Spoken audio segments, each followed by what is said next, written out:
Tinfoil hat. Oh, what the fuck are you guys even talking about? Global controls will have to be imposed, and a world governing body will be created to enforce them. Welcome to Tinfoil Hat. We go deep, homeboy. Aaron, open your mind. Drink from the fountain of knowledge. There's lizard people everywhere. That's some interdimensional shit. Wake up, Aaron. This is only the beginning. Dude, you just blew my mind.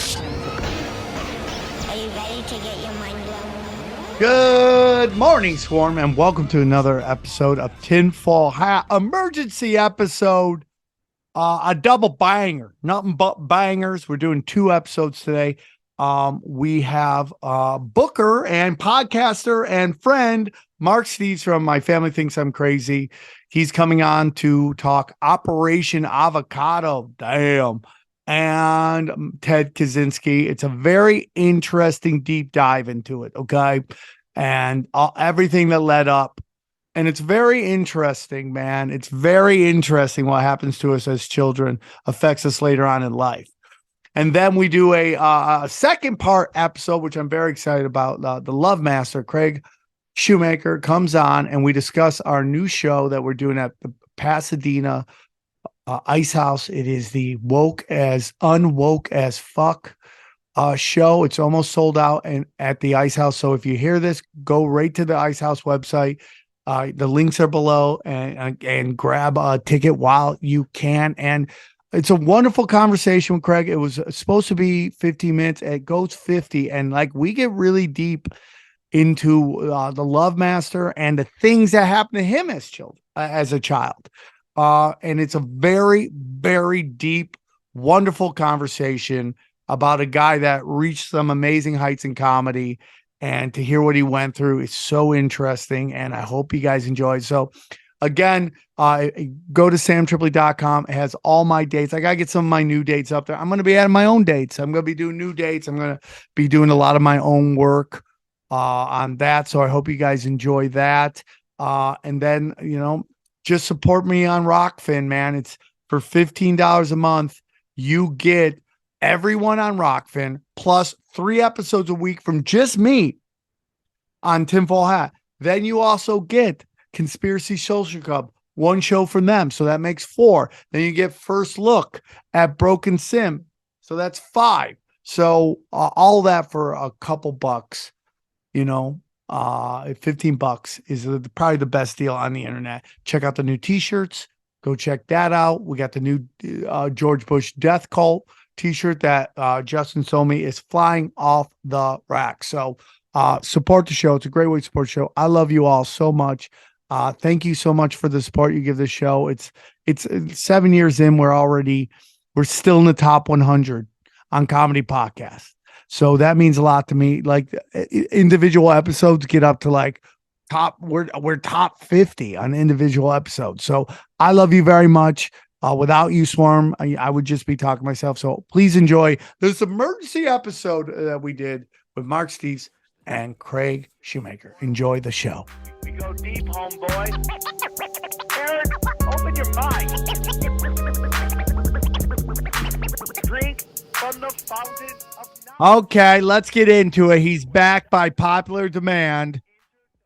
Okay, the people have asked and they got him, and he's like, we got to do an emergency podcast on the passing of a conspiracy legend. I don't know if that's a proper word or name, but we're going to get into it because he is legendary within the history of man versus machine versus the government. Please welcome from My Family Thinks I'm Crazy, Mark Steeves. Hi, Mark. How are you? Wow. Much better the second time. I'm glad there was a power outage. Why, you didn't like that last intro?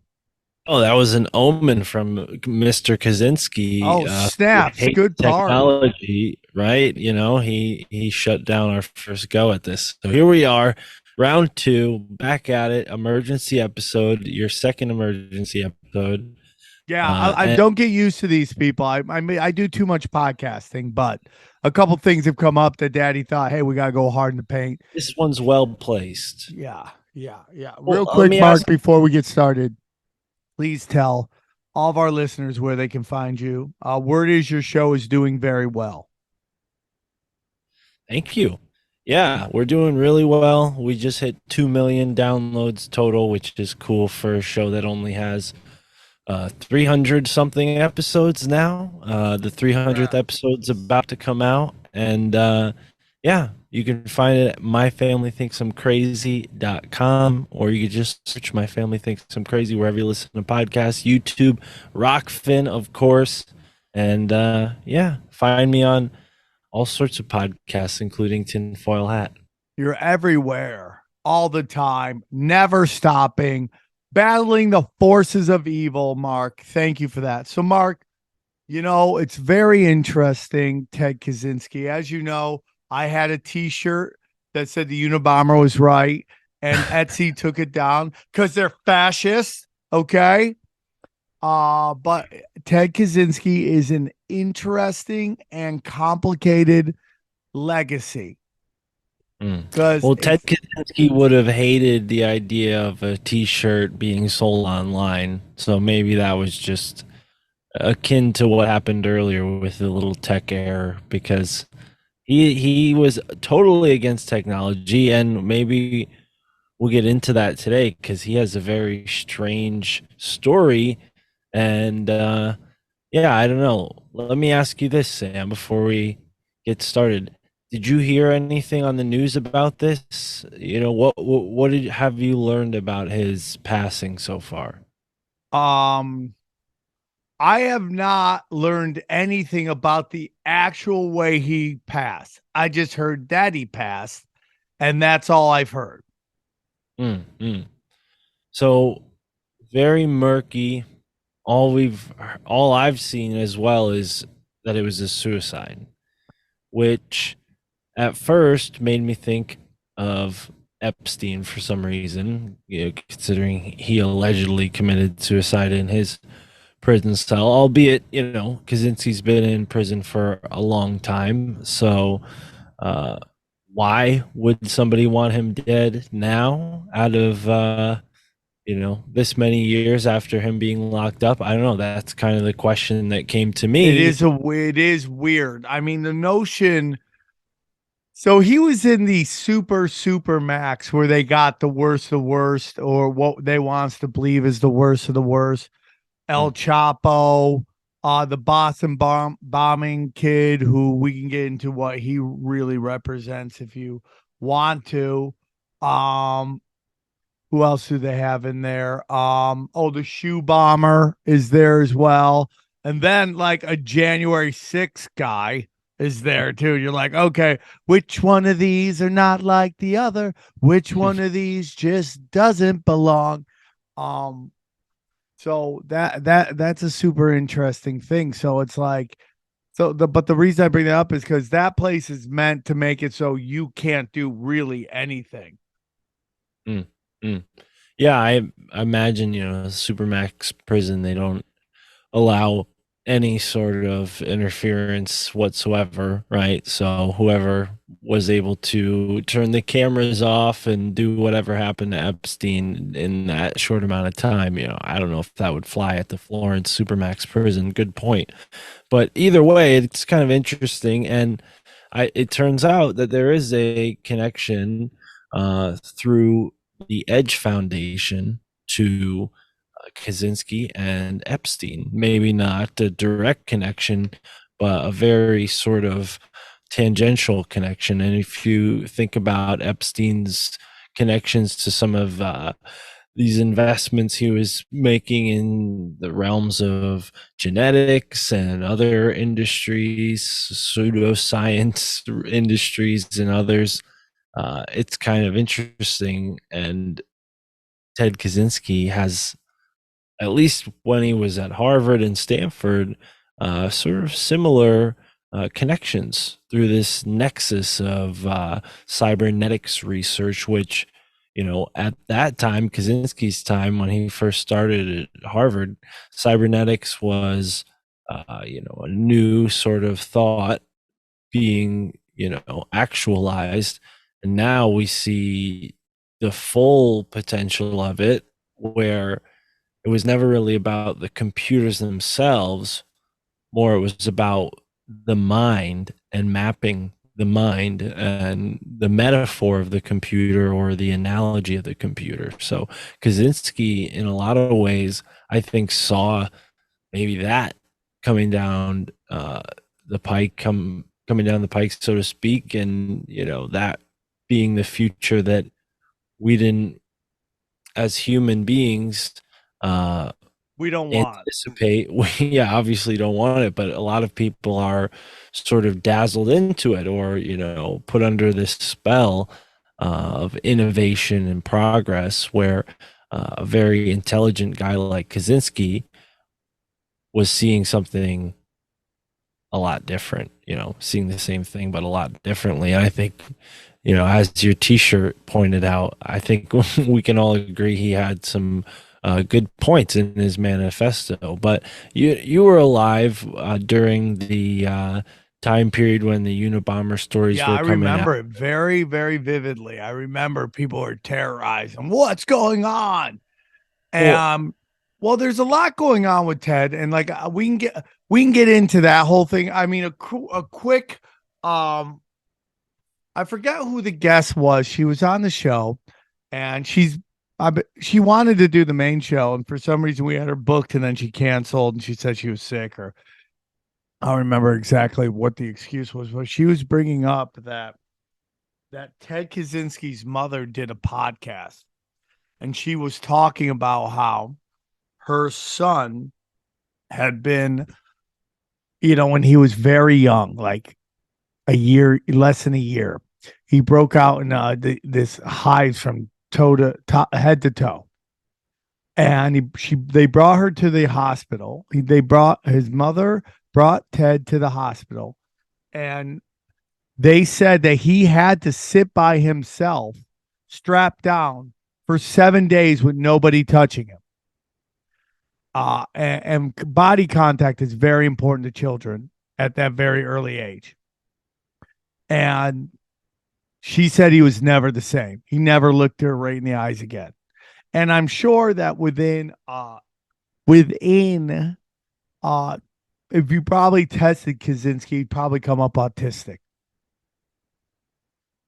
Mm.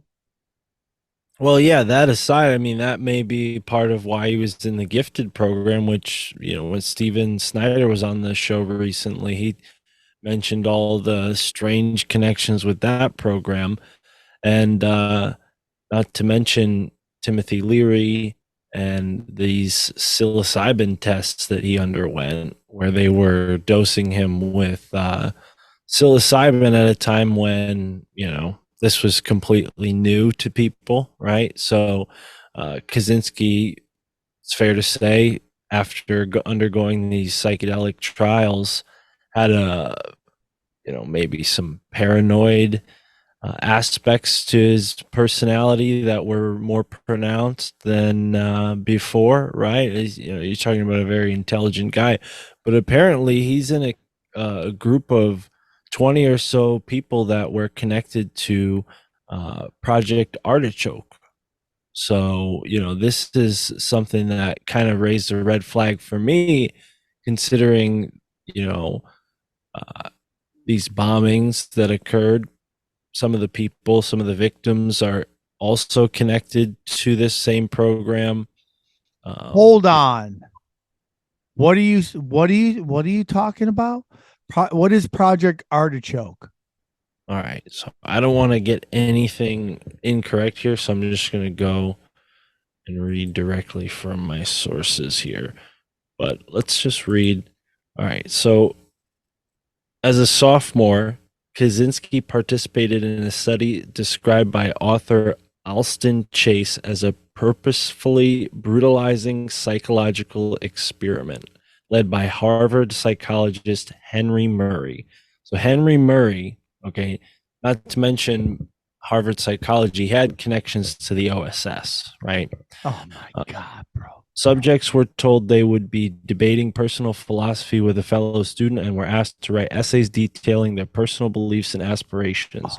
The essays were turned over to an anonymous attorney who, in later session, would confront and belittle the subject, making vehement, sweeping, and personally abusive attacks, using the content of the essays as ammunition, while electrodes monitored the subject's psychological reactions. Picture Clockwork Orange with the eyes. Yeah, Oh, of course, man. That's crazy.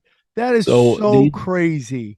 gets better or worse. These encounters were filmed, and subjects' That's so expressions of anger and rage were later played back to them repeatedly. The experiment lasted 3 years, with someone verbally abusing and humiliating Kaczynski each week. Kaczynski spent 200 hours as a part of this study. Kaczynski's lawyers later attributed his hostility towards mind control techniques to his participation in Murray's studies. Now, remember, during the trial that he underwent, he refused at every step of the way to see a psychiatrist. Consider what he underwent in these programs makes sense. And the whole time, what is the media saying about Kaczynski? He's crazy. He's a nut. He's insane. We can't even entertain the thought of what he's written in these manifestos. It's so poorly written. I have the manifesto here. We're going to read from it. All right, So, let's do it.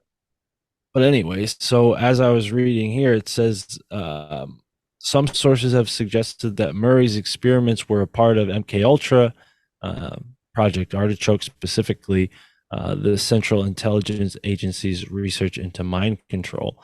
So this is speculative, of course. I don't know if there's hard evidence. There might be. It may be out there. I hope the listeners follow up and do their own research as usual. But yeah, the Unabomber's manifesto has been published by Feral House Publishing Company, which publishes a bunch of stuff.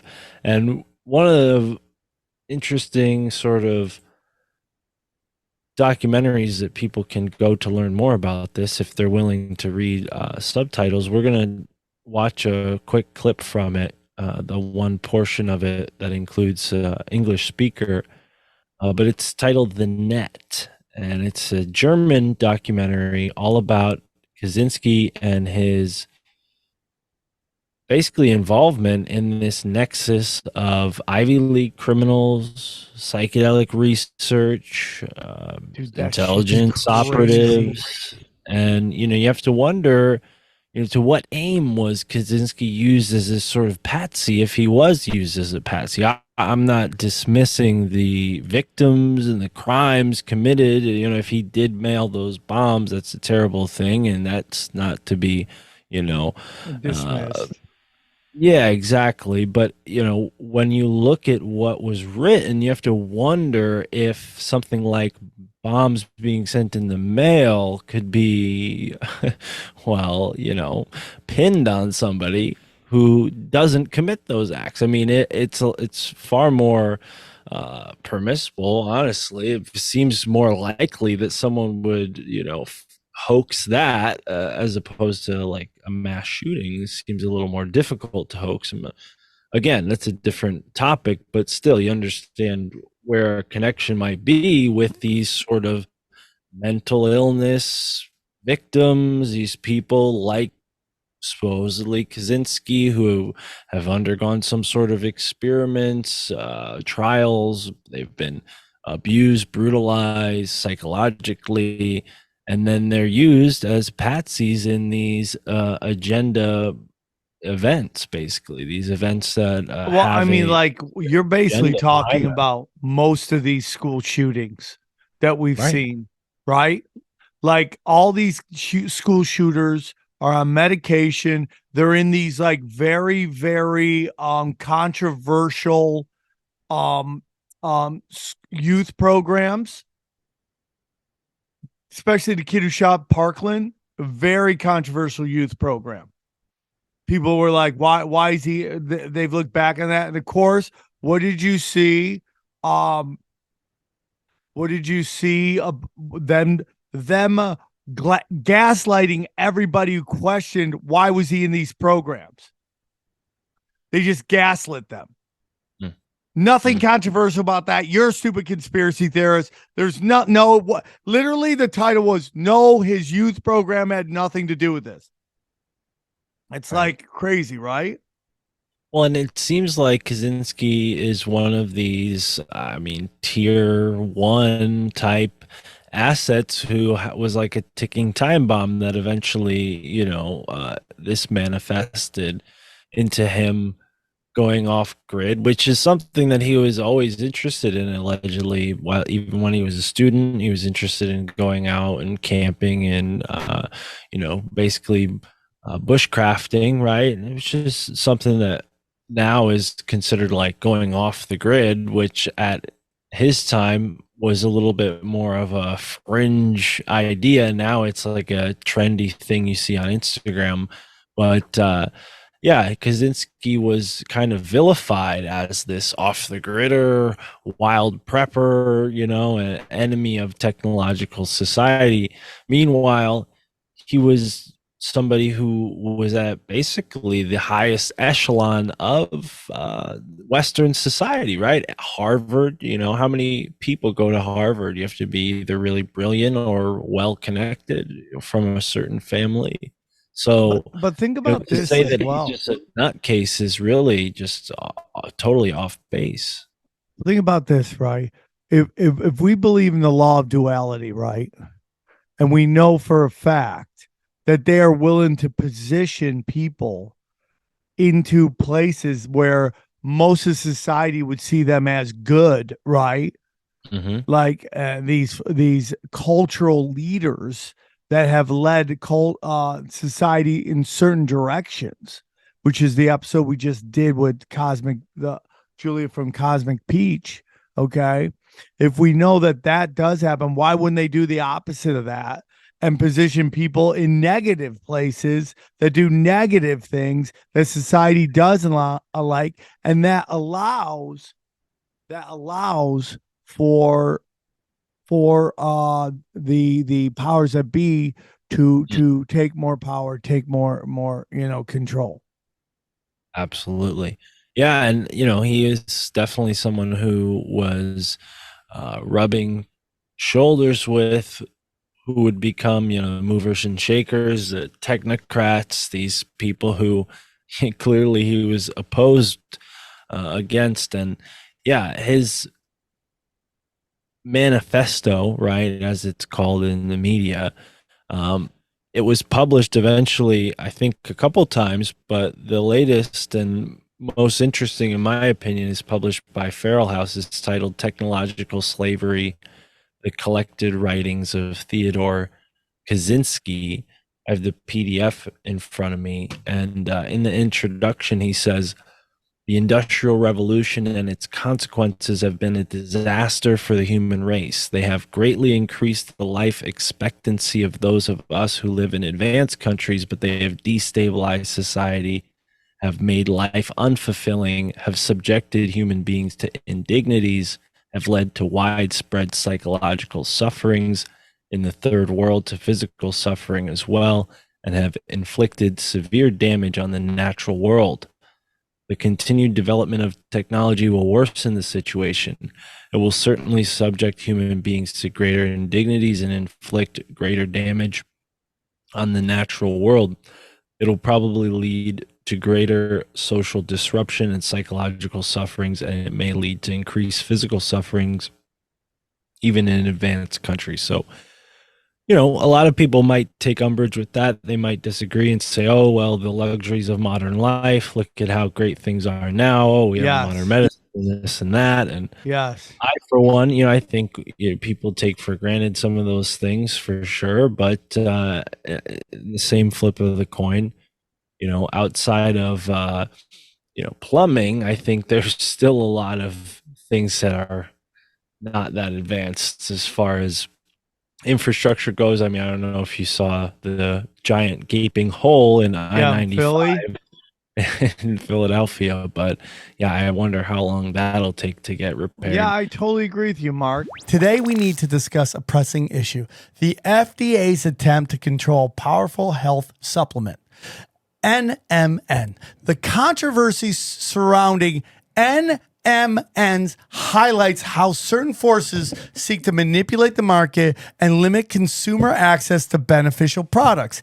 And with the sale of NMN possibly coming to an abrupt halt anytime now, it's crucial to act quickly. The reality is the centralized control over health products can lead to a lack of choice and innovation for consumers. The FDA's action to potentially reclassify NMN as a drug instead of a supplement only serves the interests of big pharmaceutical companies while leaving consumers out in the cold.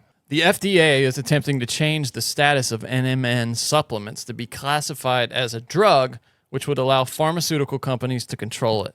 This move is not based on efficacy or the safety of NMN, but it is aimed at cornering the market and taking the supplement away from you, the consumer. And with the sale of NMN potentially stopping at any moment, now is the time to secure your supply. NMN, or nicotinamide mononucleotide, is a precursor to NAD+ and has been shown to provide numerous health benefits such as improved energy, weight management, endurance, strength, and even anti-aging. By potentially reclassifying NMN as a drug, the FDA is restricting access to a supplement that could significantly improve people's lives. Despite the controversy, you still have an opportunity to take advantage of Black Forest's NMN supplement. I just received my supply of Black Forest NMN. I just started taking it. I've personally heard from many people that it provides a boost to energy levels, mental clarity, and overall well-being. I've heard people who swear by it, that some even say that they can't imagine how they managed without it. With the sale of NMN potentially coming to an end due to the FDA's actions, now is the time to act. Black Forest NMN is available for purchase, and you can even get a 10% discount using the code TFH at blackforestsupplements.com/TFH. Stand up for your right to access beneficial health products and fight back against those who seek to limit our choices. Be sure to check the pinned comments and descriptions for the link and discount code mentioned in the video. Stay strong, stay informed, and don't let anyone dictate what's best for your health. And remember, with the FDA's looming actions, now's the time to secure your supply of Black Forest NMN before it's too late. As you were reading there, I was thinking about like what did Ted Kaczynski get right, and about all the crazy, hippie, the rich kids are going to ruin everything, and they're destructive, and he's totally right about that. Think about what happened after 1995. I mean, they needed a guy like him to be silent as they rolled out the phones, as they rolled out the public internet, as they rolled out social media, as they rolled out all these apps that are just taking over every single part of the economy in a lot of ways. I mean, from taxi services and on and on and on. But when it comes to the Unabomber and this whole, as we were kind of suggesting, maybe this Patsy situation where a guy like him could be made to do something, maybe like a Manchurian Candidate situation where he's sort of activated. It seems like he was kind of taking every step to be as far away from everybody as possible. And I wonder, maybe they thought this guy knows too much to have him around as we implement things like the DARPA internet, which, when he was in Harvard, it was already, being played around with. They had it, right? The internet's almost 100 years old now. So but when I heard what you said there, when you read about what we've done to other countries, that is basically the argument that socialists make against capitalism and for basically what they believe is pure or true communism, right? Like that's what they're saying. They're saying capitalism is destructive. Well, and here's the other problem with why the Unabomber maybe needed to be, turned into this Unabomber, because exactly your point, people have been conditioned to go into this Hegelian dialect of either Marxism or what Nazism is the other side of it, right? And it's either fascism or communism, right? So, you can't have techno, anarcho, technology, this kind of, I forget his sort of ideology, what it would be called. I guess it would be, anarcho something. But either way, yeah, I agree with you that what he is saying as a Harvard graduate definitely rings true with a lot of the things that the intelligentsia today, is But that's putting in true their though. agenda. Like that aspect of their argument, which is, and I am a capitalist, okay, but they are right about that. Like what we're doing to the rest of the world for capitalism to survive, right? Like they're talking about like the sweatshops in China, the lithium mines of Africa, and the way these people have to live, and the way our giant corporations treat these people. So he's totally right about that as well. And but the point is like the we have also been trained to believe that everything that the crazy blue hair left people say is automatically ridiculous mumbo jumbo from rich kids who've never experienced anything in life, right? When in reality, that part of their argument does have weight. And we're sold on the idea that if we didn't have slave labor or we didn't have sweatshops, that our goods would cost a gazillion dollars, right? But there was a time when free trade didn't exist and we made shit here and it wasn't a bazillion dollars. And the reason everything worked out was because there was a market cap for what people were willing to pay. And the problem was, and not the problem for, I guess, for the capitalists were that they had to pay a living wage and everybody had enough money to buy enough stuff. Well, yeah, and people had freaking jobs when it wasn't all overseas, right? So, Right. yeah, I agree with you. I think that's aside from the Kaczynski point, but definitely, But you is know, that one of along the the lines of problems what with he's saying? well, and I think that's one of the problems with the left's agenda right now is that they use, enticing, maybe even critical, events to their advantage. And honestly, when their solutions just lead to bigger government or Yeah, more I agree with that corporate too. oversight, then they just end up being hypocrites at the end of the day, which is, unfortunately, more often than not, what happens, no matter if it's red or blue, it just leads to, corporate, monopolies and having more power than they should, and also government having more power than they should. So No, I agree with you, dude. I think do the agree with you. Unabomber is really anachronistic to that in essence, right? His message is pro environment, but also anti corporate, anti government, anti really technology in every sense of the word, which I have some disagreements with. I mean, the plowshare, the plow is technology that we all definitely benefit from, right? Food, we I need agree. food. Axes, that's a tool we all benefit from, right? I mean, we could sit here and list dozens of tools that we all benefit from. Technology is useful, but I think the Unabomber's point is that we're allowing society to unfold at a rate that's unsustainable possibly, and also very harmful in the long run to the environment, which maybe that's true.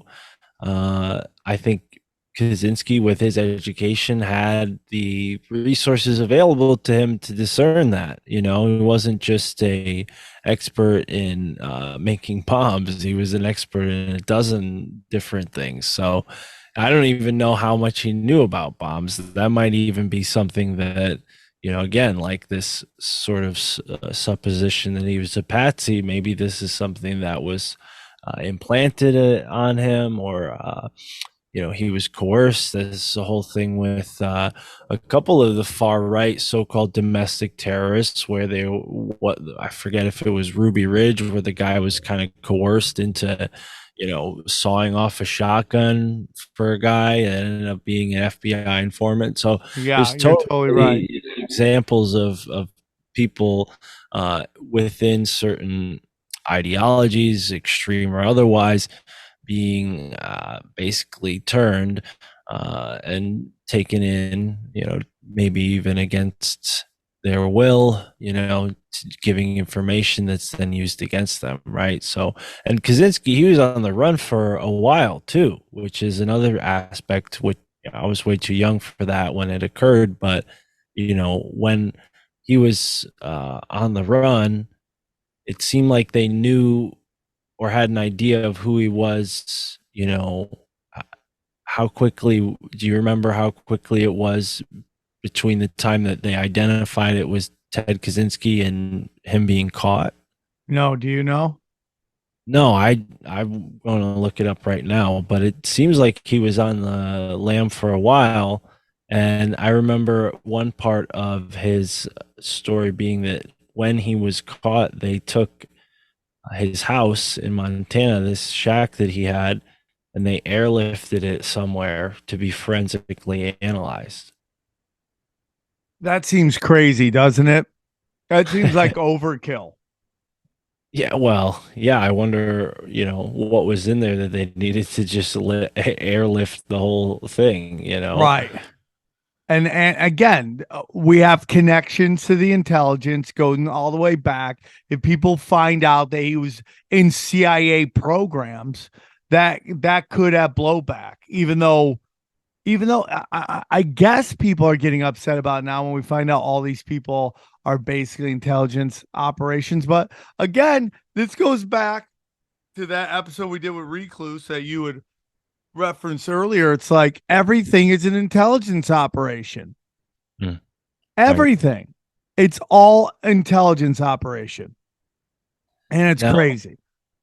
Now, according to Wikipedia, take it for what it's worth, the bombings took place between 1978 and 1995. So that's quite a long time. And UNA stands for universities and airports, right? So it was Northwestern University, an American Airlines flight, the University of Utah, Vanderbilt University, University of California, Berkeley, which was connections to Skull and Bones, the Boeing Company in Auburn, Washington, University of Michigan, which also has connections to Skull and Bones, Sacramento, a place in Salt Lake City, a geneticist whose name is Charles Epstein, of course,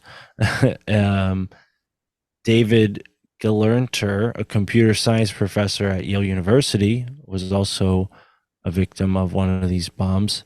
So yeah, this is but that's so crazy. So you're telling me that there are connections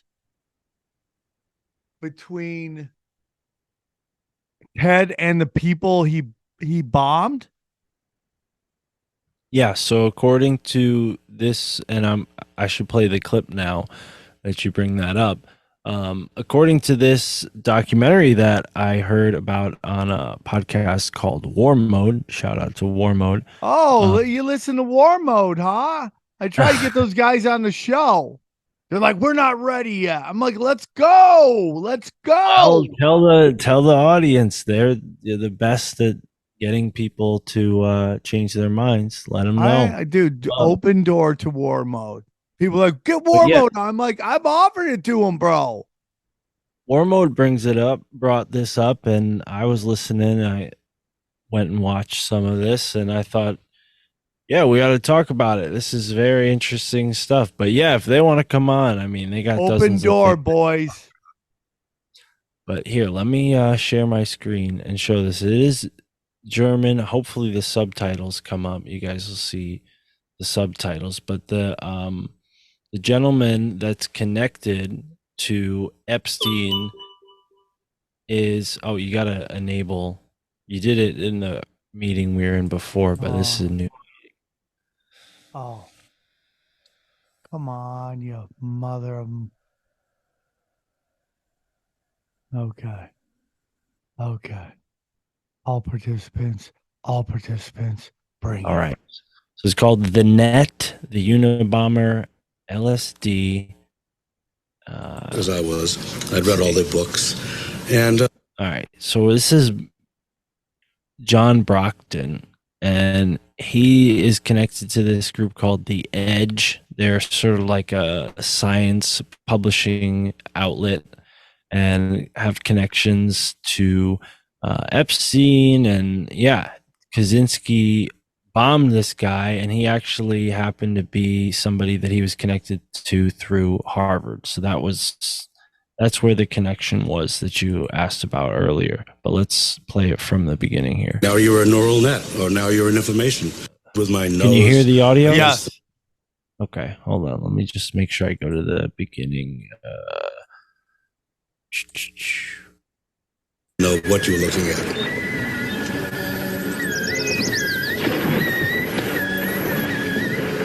And all these people were experimenting with media. They were dealing with technological stuff. Nobody was talking about cybernetics at the time, but they were all reading McLuhan. Rauschenberg told me about McLuhan, suggested I read it. Then Cage handed me a copy of Cybernetics by Norbert Wiener and said, "This is something for you." Because I was extremely interested. He looks like Colonel Sanders.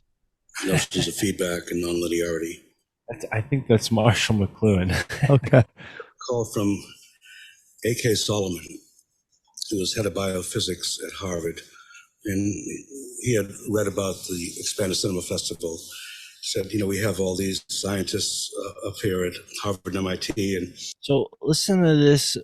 When the interviewer brings up Kaczynski, see how he reacts. take you an hour a day. And I thought it would be a nice way to pick up some money while I wrote books. And I found out very quickly that it was sitting on an oil well, and I couldn't control. And that was 30 years ago.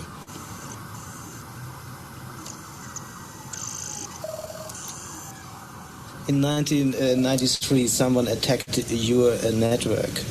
We talked about your network, and David Callen, one of your fabulous writers, received a letter bomb from the Unabomber. Right.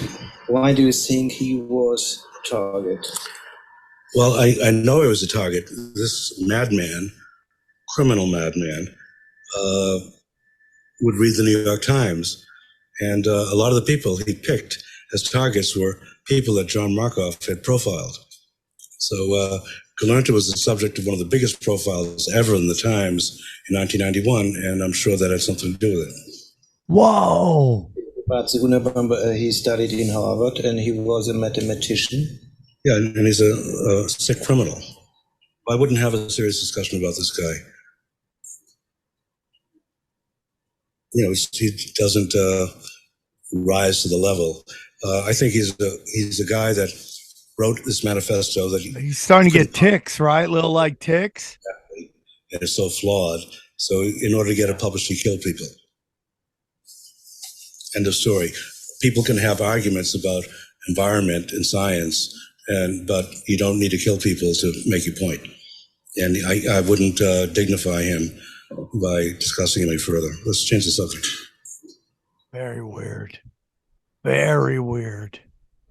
Very weird. Definitely a weird reaction. I mean, albeit his friend was, almost killed by a bomb. So, I mean, if your friend was almost killed by a bomb, you'd probably be pretty pissed off at the guy who allegedly did it, right? But it did seem a little weird, his reaction to the whole questioning and then just kind of being dismissive about it. And, I haven't seen his other interviews. I don't know how often he has those ticks, but it does seem like something that you would do. I didn't notice them before he started Right. with. That's why I played a little bit of the other parts of the interview just so you could see how he was talking. And then when he gets on that subject, he becomes very nervous. And I just thought that was interesting because, again, you have this rollout towards transhumanism that we're pretty much in the midst of now. And who would be an opponent of that other than a Harvard, professor like Kaczynski, who goes off into the woods and does the off-grid thing, right? I mean, if they just, he fell under a blind eye and was just left off to write as many books as he wanted, I mean, he could have been a revolutionary force in the world as far as, this intelligentsia goes. And this group of 20 or so that he was connected to, they call in this documentary, The Net, they call them the Digerati, which I have an article up about the Digerati, which I could read here. They're an elite. They are the elite of digitalization, social media, content marketing, computer industry, and online communities. The word is a portmanteau derived from digital and illiterati, reminiscent of the earlier coinage glitterati. So I never heard that. I can't. That's great. You snagged that. Good. Shout out Ward Mode for finding that video. That's great podcast. If people haven't listened to that show, War Mode is very good. Check it out. Well, it's just kind of crazy that like now we see patterns where there were none before, right? And what that represents, and it's like it's just like, man, it's like I say every time, everything is an intelligence operation.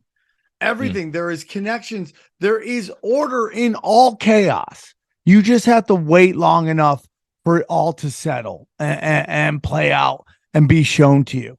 And I really do believe that.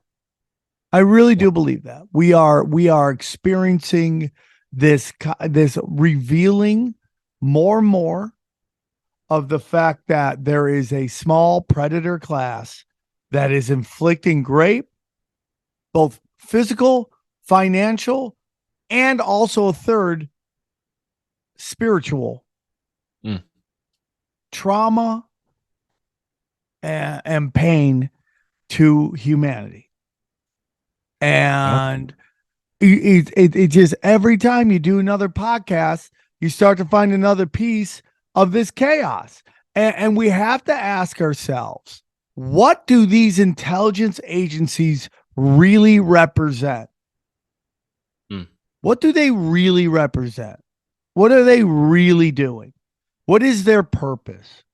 Well, recently, as I've been researching Skull and Bones up here in New Haven, Connecticut, I've been, seeing more and more connections to the Illuminati. And I know a lot of people hear that term and they shrug and they say, oh, Illuminati, that's just, a catch-all. That doesn't mean anything. But seriously, I think, 1776, the Illuminati, they essentially were the, engine behind these revolutions that we love so much, right? And Skull and Bones is just another iteration of this Illuminati force that manifested itself in that time period and extended its grim arm into the future up until today through commerce, through the military, through science. I mean, Yale University, I know I talked about this last time I was on Tinfoil Hat,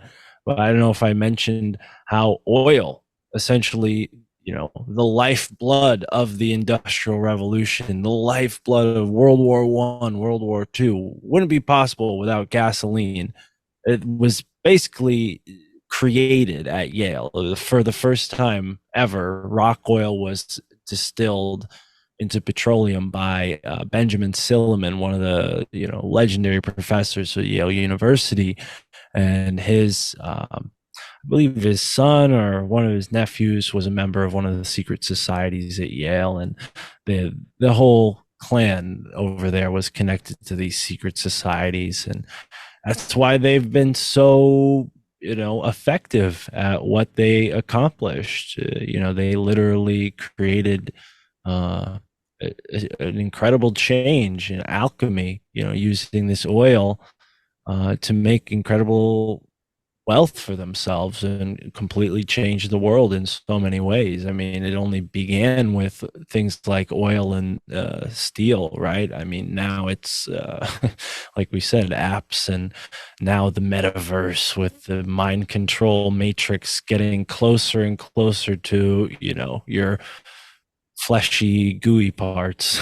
That's what they really want. At the end of the day, they just want to take your soul out of your body and replace it with something else. That's what I've been hearing more and more from really, smarter people than I, people who are doing the research, writing books. I just had a great guy on my podcast, Jason Horsley, who he thinks that, yeah, that's exactly what it's happening. Kind of like the invasion of the body snatchers, where these non-corporeal beings are using AI to essentially manifest themselves and then maybe create some sort of imperative in us as biological organisms to give over our biological sovereignty and allow them to transhumanize us into the cyborg, some sort of host to a non-corporeal consciousness, which, I'm sure I haven't listened to the conversation with Ian yet, but I'm sure he got into some of that with the whole Luciferian, Malachian stuff. Dude, we didn't even get to the we only got like 2 points into like almost an hour and a half show. It was like really breaking that down, which is a dangerous conversation to have, because I just get nervous that some people don't understand the purpose of digging deep in a lot of shit. Well, at the end of the day, the listeners of the show, the Swarm, are very savvy. I just always want them to know that I'm very conscious of their beliefs, and like for me, it's just like I just think you should question all organized religion. absolutely. Well, at the end of the day, all of these, evils that we discuss, what are they trying to get us away from? Believing in a creator. I mean, that's something that I think is universal and connects with people at the heart level. When you talk about the creator and you look around in nature and you see how everything is reflected within one another, and the way our life cycle is reflected in all of these other living beings that have totally unique lives. I mean, the only way you can explain the beauty of what's around us is by a creator. And so for all the people who might hear this like demon talk and all this crazy stuff and get a little like shooken up, like, have faith and know that your courage to listen to this stuff and still reserve that faith is so powerful. And all the more reason to anchor your prayer and your faith in these topics to raise the vibration. And no, I agree with that. I just understand that religion is extremely personal to people, and when you tell them that maybe the specific view they've been given might not be as authentic as we would hope, that there have been powers that be, because it's the old discussion, which is the heart of tinfoil hat, which is conspiracy always leads to spirituality, and you start asking what else are they lying to us about, and then it always becomes like your connection with God. And if something's so super powerful, the notion that the elites wouldn't try to manipulate that, to me, is like kind of crazy to believe that. Absolutely. Well, and that's the whole reason to look at religion as exoteric and esoteric. You have that two side of the sword. You have people who hear this stuff and maybe they just haven't gone deep enough. I think at the core of every religion, they're saying essentially the same thing in different ways. People who get hung up on arguing this is and that are just not open-minded enough to see that God created us all in different ways to come to these truths in different ways. What was the name of that operation? Operation what? Artichoke.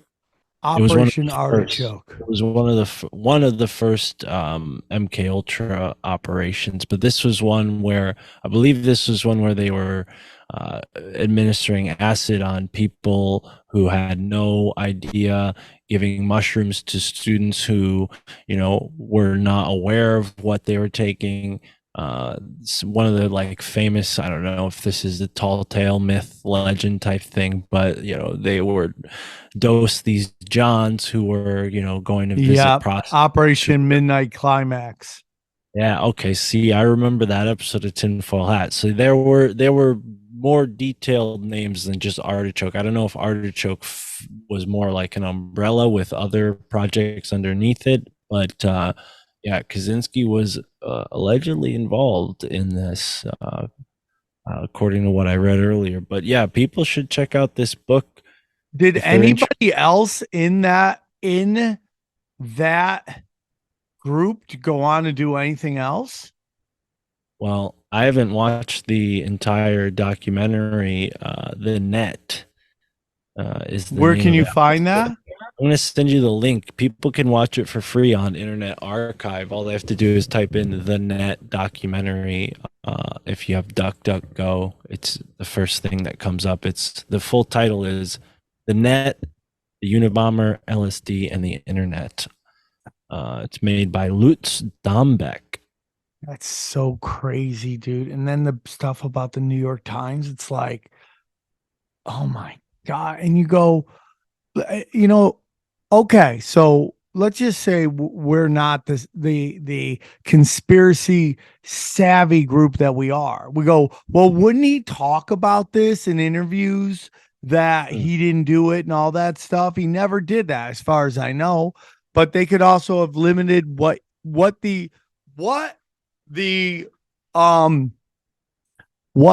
interviewer was allowed to show.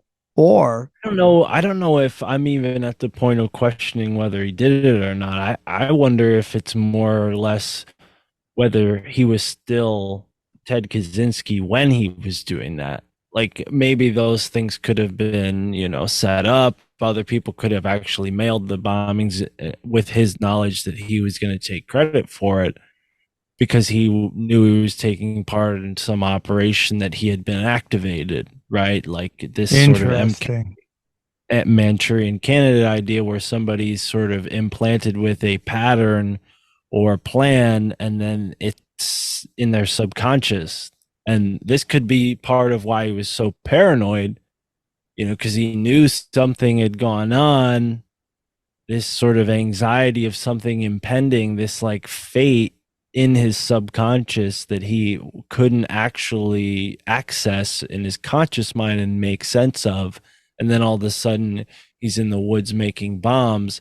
And it's like, where's the line between somebody's insanity and their sanity, and also considering what he had undergone with this Murray character, being, for 3 years, he went under an experiment that lasted 3 years where every day somebody would like scream at him. I mean, to some people who might have grown up in like abusive households, that's like similar to what they undergo, right? I mean, having an abusive parent or spouse or whatever you may have, being brutalized. This must have had a psychologically damaging effect on Mr. Kaczynski, right? So Dr. Kaczynski, I don't know what his degree was, but yeah, it's kind of interesting that he, maybe more details will come out about his suicide. I don't know how someone commits suicide in a supermax prison. That's a great point. Maybe it was his time to go, maybe they're unveiling something in the next so many years that, having him around for whatever reason wouldn't benefit their agenda. I think it's interesting. The thing I wanted to bring up is that, you had somebody like Charles Manson who wasn't there even at the murders. There's a ton of evidence that the people who they say did it weren't even there, and that it was this other guy who openly talked about it. But yet he goes to prison. He never talks about how he never did because he doesn't believe in snitching and any of that stuff. And I wonder if there's any of that in Ted Kaczynski's world. Like you don't snitch, you don't talk to the cop or whatever it is. They never actually said it didn't go down the way they wanted it to, the way they said it did.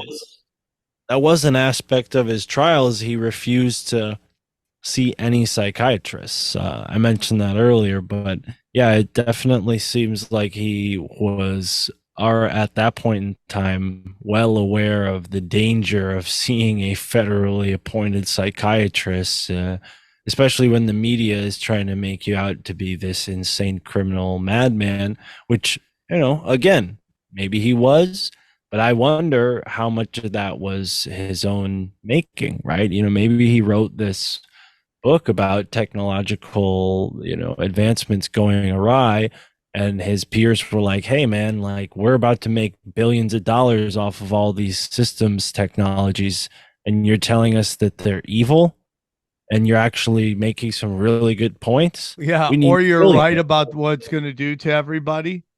Yeah, and that's what they're banking on, essentially, because these beta cuck fucking Ivy League motherfuckers are over there in their ivory towers looking down on who they think is less thans and thinking that, oh, well, these less thans are going to be better off when my robot cleanses the earth of their stupidity. I mean, this is the type of thinking that goes on in these places because they're so, in a sense, excluded, privileged, I don't know, included in a upper sort of higher realm of society. They just, I don't know. To me, maybe I'm biased as a blue collar type person, but it definitely feels that way just interacting with some of them as I have. But yeah, you're so right. Yeah. I mean, dude, the layers of psyops on psyops on psyops, it's unbelievable. It's unbelievable. Well, they need people at that level to not look into, like, that's really what these schools are about, is about educating people to a certain degree, right? They know just this much, because if you know anything more, that's dangerous, right? And I think Kaczynski's one of these examples of somebody who knew too much, and maybe that pushed him right at the front of the line for these experiments. Like, okay, put Ted in there. He's a do-gooder. He wants to change the world, make the world a better place. We can't have guys like him, getting what he wants. This is Harvard. This is Yale. We make money off of death. We make money off of opium smuggling. We make money off of, enslaving people in third world countries to make these rubber shoes, man. Born from corruption, and they just do the bidding of the establishment. Well, I hate to say it, but the Unabomber was right, Sam. I think you should, if that shirt's not available, you should put it out. We're trying to figure it out as we speak, how to get it out to the people so they can buy it. Put the link in the episode description for sure. We're working on it, brother. We're working on it. We want. So one more time, Mark, tell them where they can find you. My Family Thinks I'm Crazy is the podcast about to put out the 300th episode. Look at you, big 300. Going at a crazy pace. I took a few days off. We only put 2 episodes out when I normally put out 4. 4 episodes a week? Well, 4. I usually put 2 out a week, and I only put out 1 per week in the beginning of June. So I took a little break, but now I'm back at it, 2 a week again. So tune in. We've got some great guests coming on soon. And this episode will be on my Patreon with a bunch of other bonus episodes. So sign up there, and I'm sure it'll be on the free feed soon enough. So. Yeah, it's this has been another emergency episode. Thank you for tuning in. Please hang on and listen to this. I'm about to do an interview with the Love Master, Craig Shoemaker. We're discussing our show, here in Pasadena at the world famous Ice House. So enjoy that episode, that interview, excuse me. And thank you so much for Mark for coming on. I look forward to our next discussion. So yeah, enjoy this episode, this interview with Craig Shoemaker. All right, let's get into it. Second part of this episode. Very excited to have this gentleman on. A big fan of his for a very long time, and very honored that I get to share the stage with him this Saturday night at the Ice House in Pasadena for the Unwoke as Fuck show with Kay Quigley, myself, and the man, the myth, the legend, Ray here, the Love Master, Craig Shoemaker. How are you, buddy? I'm doing great, man. I'm really digging this Unwoke as Fuck shit. Yeah, well, I think I've been this excited a long time. I was a big lefty before. I don't know if you knew that. We don't really know one another until recently, but I left the left, man. I got awakened. So I get it. I mean, like the last time I voted for a president of the two parties was for Obama, his first term, and then I just watched that going, okay, this was just a whole giant con. So, and then, this whole thing, I think a lot of people with let's just say common sense saw what was going on with the lockdowns and all that stuff. And, really woke up. I know there's some other people in our community of comedians in Los Angeles that have done the same thing as you have. And I love it, dude. So it's really great. And I'm glad you're putting on the show. Tell us about the show real quick and what your hopes are with this type of show. Well, what happened for me is the whole Unwoke for me is I can't stand the arrogance that's taking place. In other words, like if I'm woke, that means you're not. Yeah. That the whole concept of I'm going to deem myself woke, and I will decide for you what causes you will follow. And if you do not follow these causes, you are an ist or a phobe, whatever, fill in the blank. And I'm going. This is the reason I left the left is like there's such intolerance. Is you're going to command me and tell me exactly what the causes are. I thought of something the other day, Sam. I said, you know what I've never seen from the woke is a cause that probably should be out there trending is Native Americans. You never hear a word about so you don't have the BLM equivalent of that, the Me Too equivalent of that. There's nothing. So does that mean, so if you're claiming you're woke, do you have anything about, you're totally right about that. 100%. I mean, hashtag, well, it's so that's why I say you are so full of it and so arrogant.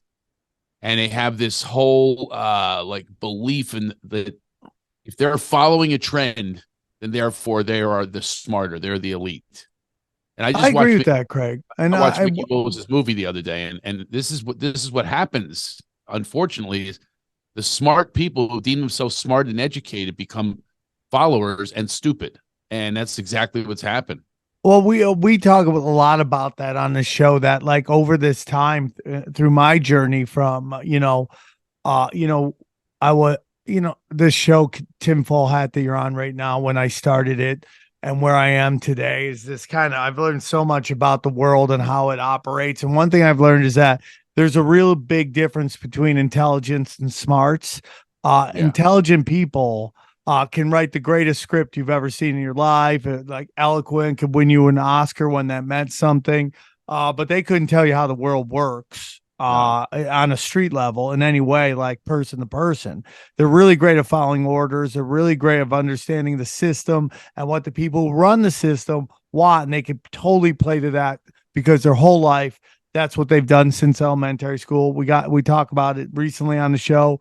The dean's list, the principal's list, all that is like a reward for people who follow the rules. So my biggest thing against political correctness, and it's why I rallied against it very early for a very long time, was the hypocrisy of the rules, that there was no set rules for everybody. And it was this weird kind of woke rules that made white women comfortable, I felt. And there was all these kind of, like, I have a joke that's on one of my specials that I did out of the Viper Room, which the oppression math that crowds would do. They would calculate the amount of oppression you've been through, and based on that is what they're allowed to laugh at, and you're allowed to talk about. How'd you like to look like me? I mean, I'm a non-practicing white male. Yeah. So right. So right away, if I say something, the label they affix. If I say something, you didn't suffer. You're the oppressor. Yes. So that's here's the irony: is you are now being prejudiced. You're prejudiced against. Then I have to. This is why I like to do a longer set, by the way, because they get to know me, and then they get to know, oh, this guy has been through a lot of pain, right? But you're not like the pain police. It's like it's just because this guy is presenting himself. You think I had this wonderful life? No, my dad left when I was born. We're really poor. I used to think the word evict meant move. I was kidnapped when I was a kid by a serial pedophile. I tried to hang myself. I died literally of an overdose. I mean, I'm jail, everything. So that's it's like so funny because I never knew that about you. And we've hung out in small parts here and there. Yeah. And it's very interesting because this reminds me of a story that I played this bar in Chicago. And, every time I went on stage, there would be a white woman in the crowd just having, this like moment of meltdown. And one time I could tell she was just so upset. And she was talking to the manager, and I'm like, okay, I have to see what's going on. I go, is everything okay? And she's just like, you just don't understand. You go, you need to learn how to punch up. And I go to her, you don't know where I'm punching from. You have no clue where I'm punching from. You are committing racism right now. And I know that the powers that be that push this woke stuff on you in the universities told you that you can't be racist against white people because that's a convenient rule that they put in to let you feel free to hate on. So that's like kind of get out of jail free card for hate that seems to be really prevalent in these universities. But the truth of the matter is like, I have grown up, I was born in the 70s, 80s kid, 90s college. And I have had diversity shoved down my throat. Now I love diversity. I love traveling the country. I think our diversity is our strength, but it's been weaponized against us. So what people have done is what they've done is told us we must, at gunpoint, recognize diversity. But the minute people like you and me discuss what we've seen with this diversity, suddenly now we're bigots for seeing color, when all they've done is at gunpoint tell us to see color. So that's where that's why I push back really hard on it. And I just think, Craig, it takes people like you, like me. I know Binder's doing a lot of this too. And, there's a lot of guys out of Legion of Skanks in New York that are very much pushing politically incorrect stuff. And it's just like, you just have to have a couple people that stand there and take the fire so that people go, okay, this isn't going to cost me my life and my career if I just make an innocent observation. That's what my belief is. Even me coming up with this title, Unwoke AF, right, which is now going to be a tour. You and I are the first, and Kate are the first to do this, by the way. I don't know if you knew this, but let's go. I signed a deal, and I have a list. I've talked to you about this before, and I have a list of people that are, and by the way, the list is ever growing every second because it's now going to be a minority to be woke. Your prejudice, your intolerance, which is completely hypocritical. Listen, I was that. I was only about like, hey, what about this? But I was just instructed. I wasn't listening to my true gut. I wasn't looking at the entire scope of things, which is what a comic does. Well, Greg, it's a violation of free speech when you're trying to dictate what I say, what I do, who I'm behind, and making. You are actually targets. They're looking at my color. And I used to be that guy. I was, well, you've never had any problems. You're white, whatever it is. I mean, it's so ridiculous. I've come from this place when now you have a child. I do come from the color of this thing. I would ask them for a description of someone. And I would never say to them literally, are they black? I would just say, I would say, what did they look like if they were describing something? Because everybody is, By the way, there is nobody like black like your shirt that you're wearing right now. Yeah. There's nobody that But it gets into the point where it's like, why do I say, oh, and this black guy walks in? Why do I say that on stage? Because it is painting the picture. You want them to have the best understand. Like in a weird way, Craig, stand-up comedy is like the original VR set, right? Where it's like our job, in as little words as possible, is to take you to a place where you are envisioning what we're talking about. We all are kind of taken to this alternative reality, and like why, Craig, you reached the highest levels of comedy. At the highest levels, you were, you were the Love Master. Everybody knew about the Love Master. I was growing up in upstate New York. I knew about the Love Master. Everybody knew it. You were a household name. And by the way, have you heard this recently? You couldn't do that today. You heard this? I disagree. I hear that all the time. No, I'm saying that's what the woke says. You can't do that today. I go, who says I can't do that today? What kind of a world do we live in when the creative arts, when you have limitations on the creative arts? That you can't do that today? What does that even mean? What's really weird about it is I now do the Love Master. I sort of started to get away from it. I'm now doing it more, and it's destroying because it's great. It's literally doubling down against you for telling me I can't do this. And the whole joke of the Love Master is it's a joke about people like that. They don't understand. I'm not really thinking I've got this big dick. You know what I mean? It's like I'm not thinking I'm this great lover. It's a guy that would act like that, and I'm making fun of that guy. And that's what they're so. But here's how the woke works. They look around the room, like literally the virtual room of life. How am I supposed to react to this? It's like they almost have to check. 100%. I always tell black people at my show there's a lot of they have a lot of pressure because they have to laugh at every black joke I do. They have to look around and laugh at everybody to let everybody be calm and know it's okay to laugh at these jokes. But you're totally right, man. And a big thing, Craig, is it's all, and I said this on Rogan a long time ago. It's like they're trying to create a world that plays to their strengths and outlaws their weaknesses. So they want to be, blacks want to tell black jokes, women want to tell sex jokes.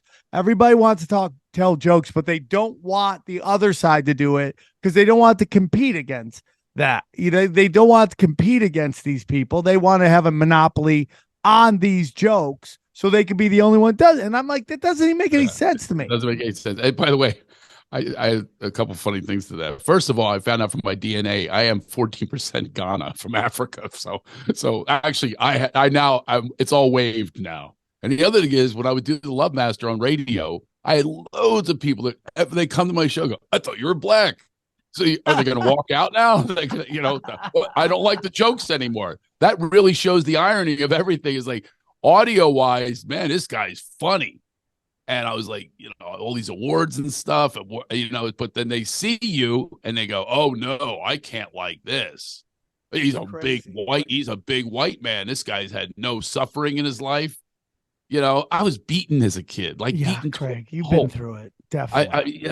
Literally like kidnapped by a serial pedophile. I've had this suffering that's inside of me that makes me who I am. It makes me funny because I have this well to go in and a healing of laughter, which goes for everyone. That should go for everyone. You can't put anybody in a category and go, oh, he's a big white guy. Therefore, he can't be funny. Therefore, he can't say anything. Over here, he can't talk about this. He can't talk about that. We're now going to limit. These are people in the creative arts that are stopping the creator from expressing itself. Yeah. And how do you justify that? This is McCarthyism when you do this. I totally agree. Exactly what McCarthyism was. Well, my favorite part is that they're like, oh, dude, this is McCarthyism. I go, well, I hate to tell you guys, but I think McCarthy was right about some stuff. I mean, it became a witch hunt, but he was 100% like, there's a bunch of Marxists everywhere. So he's totally right about that. But Craig, when I think about what you had to go through to get to the levels that you got to, and like you've had so much success, you had as much success as anyone's ever had in this business, and that's a testament to your skill and your hard work and your work ethic. And I would think that like when you were going, like the suits you had to deal with, the people you had to talk to, the everything that you had to deal with to go through, and then here we are in 2023, and to think someone who had to go through all that corporate stuff that you had to go through is now like it's even more restrictive than ever, and the industry's done, and it's like we can all make it through the internet, and yet we're having this moment where it's like, dude, it's more dangerous than it's more controlling than ever. And that, to me, I was just thinking about that the other day. Like when I was a kid, if I was said in 2023, comedy was getting more censored than ever, I'd be like, that's not possible. Not possible. Not we're gonna be that's the whole so wide open now. So you have, Carlin and Pryor breaking down these doors. Now you're going to put the doors back up. Really, they broke down the doors of policing and so forth. And now you're going to be the police. You're going to be the virtual, the virtue signaling police. And in the whole pandemic, the way that was handled is, really, the hypocrisy. Nobody knew what the hell they were doing, but they would claim that they did, and they would say trust science. I used to say trust. Did you trust Mengele? Did you know? Yeah, they trusted Mengele, didn't they? But no, you can't compare it to that. Oh, yes, I can, because I'm trying to wake you up. Okay, if you're woke, that means you think that you're awake. You are asleep. You're asleep at the wheel if you're not looking at all the nuance, all the tapestry of color out there. And I mean colors of the world, and all the when you look inside of this, then go even deeper and look inside of that. I don't know if you knew this, but my brother, he's not my real brother, but my brother did the movie about all this. He did Plandemic. And you've seen my it, right? buddy's did he put out number 3 recently? Just the premiere was 2 weeks ago. My buddy says Eddie Bravo says it's the absolutely perfect movie made. He's like, it's amazing.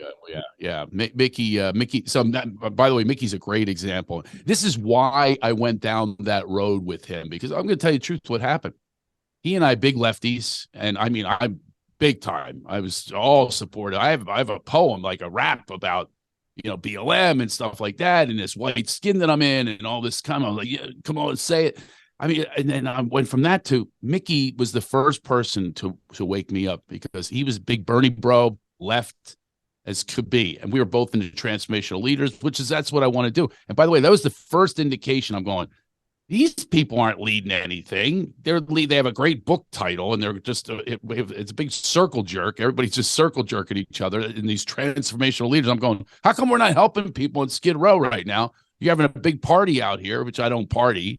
Let's celebrate ourselves all the time. No, that's egotistical. That's self-involved. I'm about being of service. That's the whole way that I'm happy today, is because of being of service to others. Why just be, and don't put a label on who you're being of service to. Just be of service, period. Come from that space. So Mickey was that way. Mickey was from the left, and Bernie Bro, the Keystone Pipeline, the whole deal. We're both transformational leaders. He had Elevate films, all about elevating people, and everything that was about very, very woke, very woke. And then somebody led him down a rabbit hole, and he had the courage. I so admire him. And at first, when I saw it on Facebook. I saw the transformation attacking him, like really after. I'm going, whoa. That's not who Mickey is. So I had a conversation with, I'm not exaggerating. We had a 6-hour screaming argument, because I'm going, Donald Trump. And he would tell me things about Trump. He goes, you don't know. I go, no, I know. There's no way you can tell me he's for the environment. Whatever it was. Screaming, hung up. That was it for a whole year. Did not speak to one another. And then I had my own courage. I went, you know what? I'm going to listen to this guy. I love him. He's my brother. Why would I go away? Why? Well, let's hear what he has to say. Turns out he discovered this entire, it's really heavy duty, man. It's frightening. You watch the first Plandemic, I'm going, whoa, what can I do? What can I do? But it truly did awaken me to what the corruption, the deep corruption that goes on. And he did it. And he made this movie. And now he's got me, because I tell people all the time, I go, hey, you can call them this. Of course, they attack the messenger. It's the oldest method in the book. They attack the messenger. Just like when I was announced that I was working with you, I was reading on Instagram. They go, that guy's a conspiracy theorist. That guy, that's the first thing they did. And I'm going, wait a minute. I know Sam. And I know the conspiracy theorists, you know what that is? That's invented by the CIA, so you won't go any further. And I always say to people, then I go logic, I go, so is Aaron Brockovich, so is Jeffrey Wigand with the tobacco. Good thing they were conspiracy theorists. It turned out to be true. Or Daniel Ellsberg with the Pentagon Papers. And then you start looking at wars, and you see, McNamara, who admitted that Vietnam was absolute bullshit. Yes. Absolute bullshit. Gulf of Tonkin made up. So all of these things happened. Opioid epidemic, 500,000 deaths, right? So suddenly, because the woke says, oh, now we're going to trust all these people that killed all these people with all these lies. Yeah. And if you go up against, suddenly they found Jesus, the drug companies. Yeah. Be logical, be smart. Stop with the labeling, because you're now just doing exactly what they want you to do. So I said, I tell people all the time, I go, Mickey is my brother. And I will tell you assuredly, this guy's not doing it for, they always have the reason. I go, you can't speculate what someone's reason for doing something is. You cannot do that. So I tell you what his reason is he wants to protect his children, and he went down this hole, and you should watch the damn movie, by the way. I'll give you the secret code if you want. Yeah, I would love to watch it. I would love to watch all of it. And pandemicseries.com, Pandemic Series. You know what he does? He's so smart. He debunks the debunkers. Even they're in on it. Even debunkers, like Snopes. Have you seen where that? Oh, yeah. I mean, I haven't seen this thing, but yeah, people don't realize that guy. Who he is and what he's done. He's been sued by his ex-wife for money laundering. Because they have all the allegedly money for the propaganda. Bill Gates, the Bill Gates Foundation, helping children with all this stuff. Break it apart. That's what Mickey does. Let's prop up Fauci, this impish guy that's kind of giggling at Trump when Trump was making. And I fell for that guy too. I'm going, look at this guy. He's Jesus. And then I realized they said he's been around for this many administrations. And I realized so was Hoover. Yeah. So was Hoover, the FBI. It doesn't mean that they're on the up and up. It doesn't mean they're not corrupt. David Icke calls that the permanent state.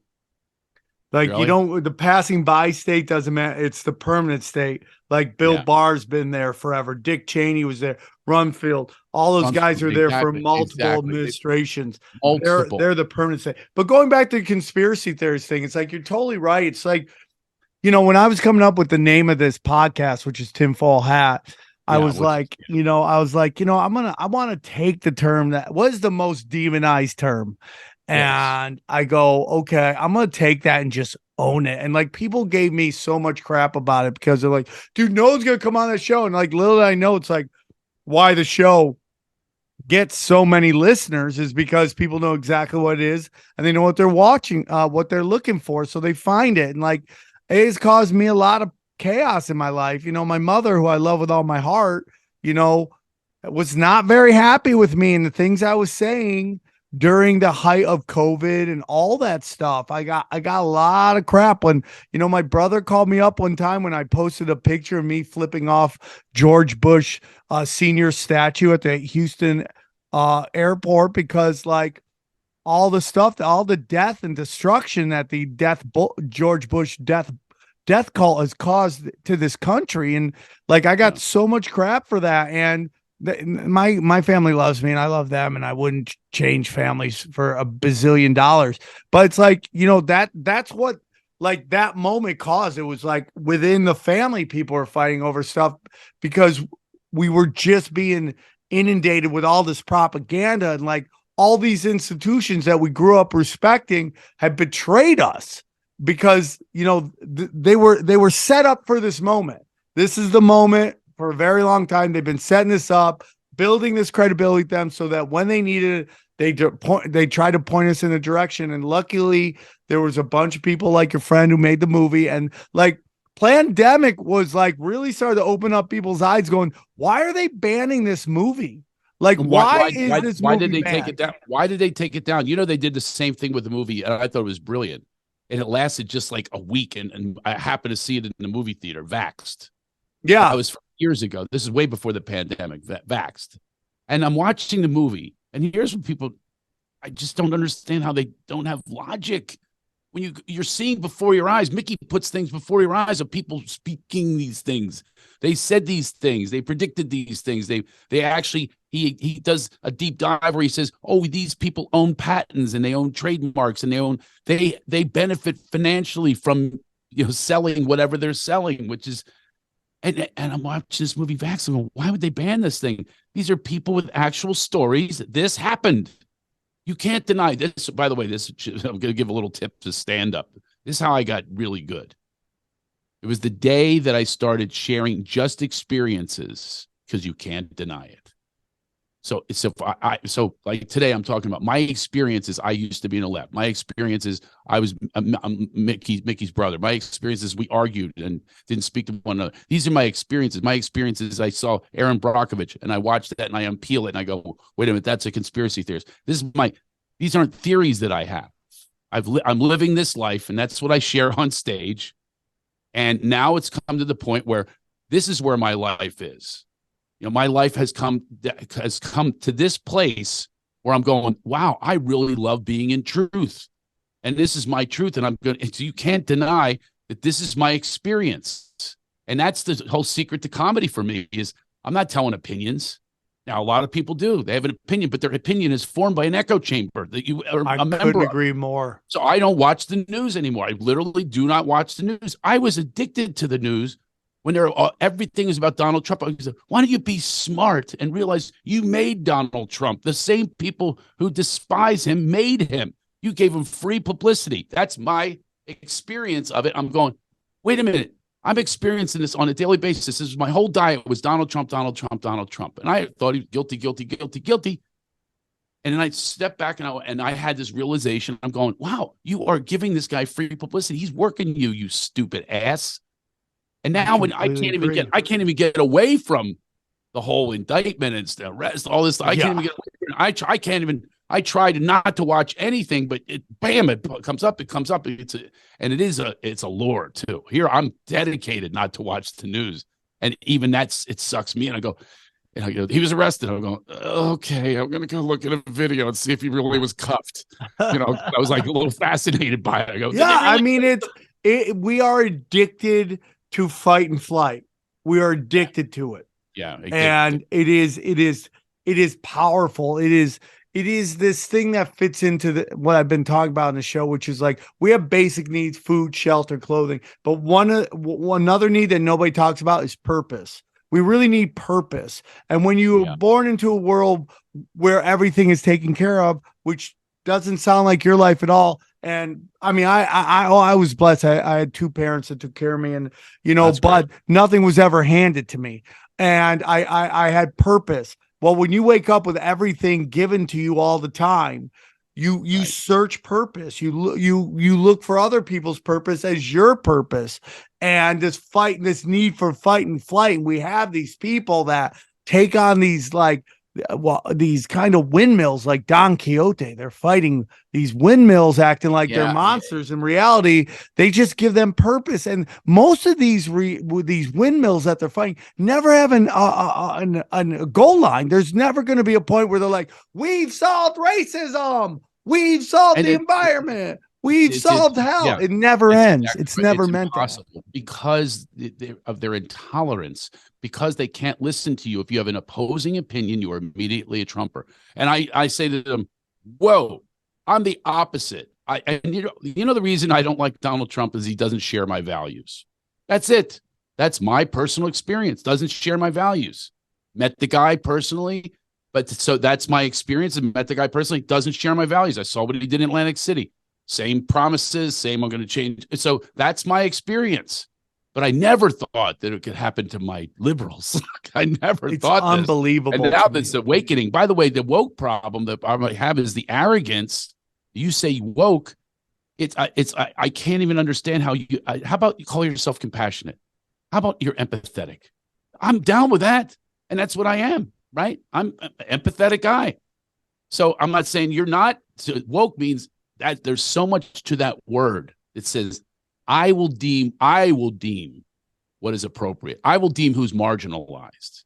And then I came up with the other day, I thought to myself, because Native Americans has always been a thing for me. That's one of those logical things. We've done many episodes on them and what has been done, particularly to the women.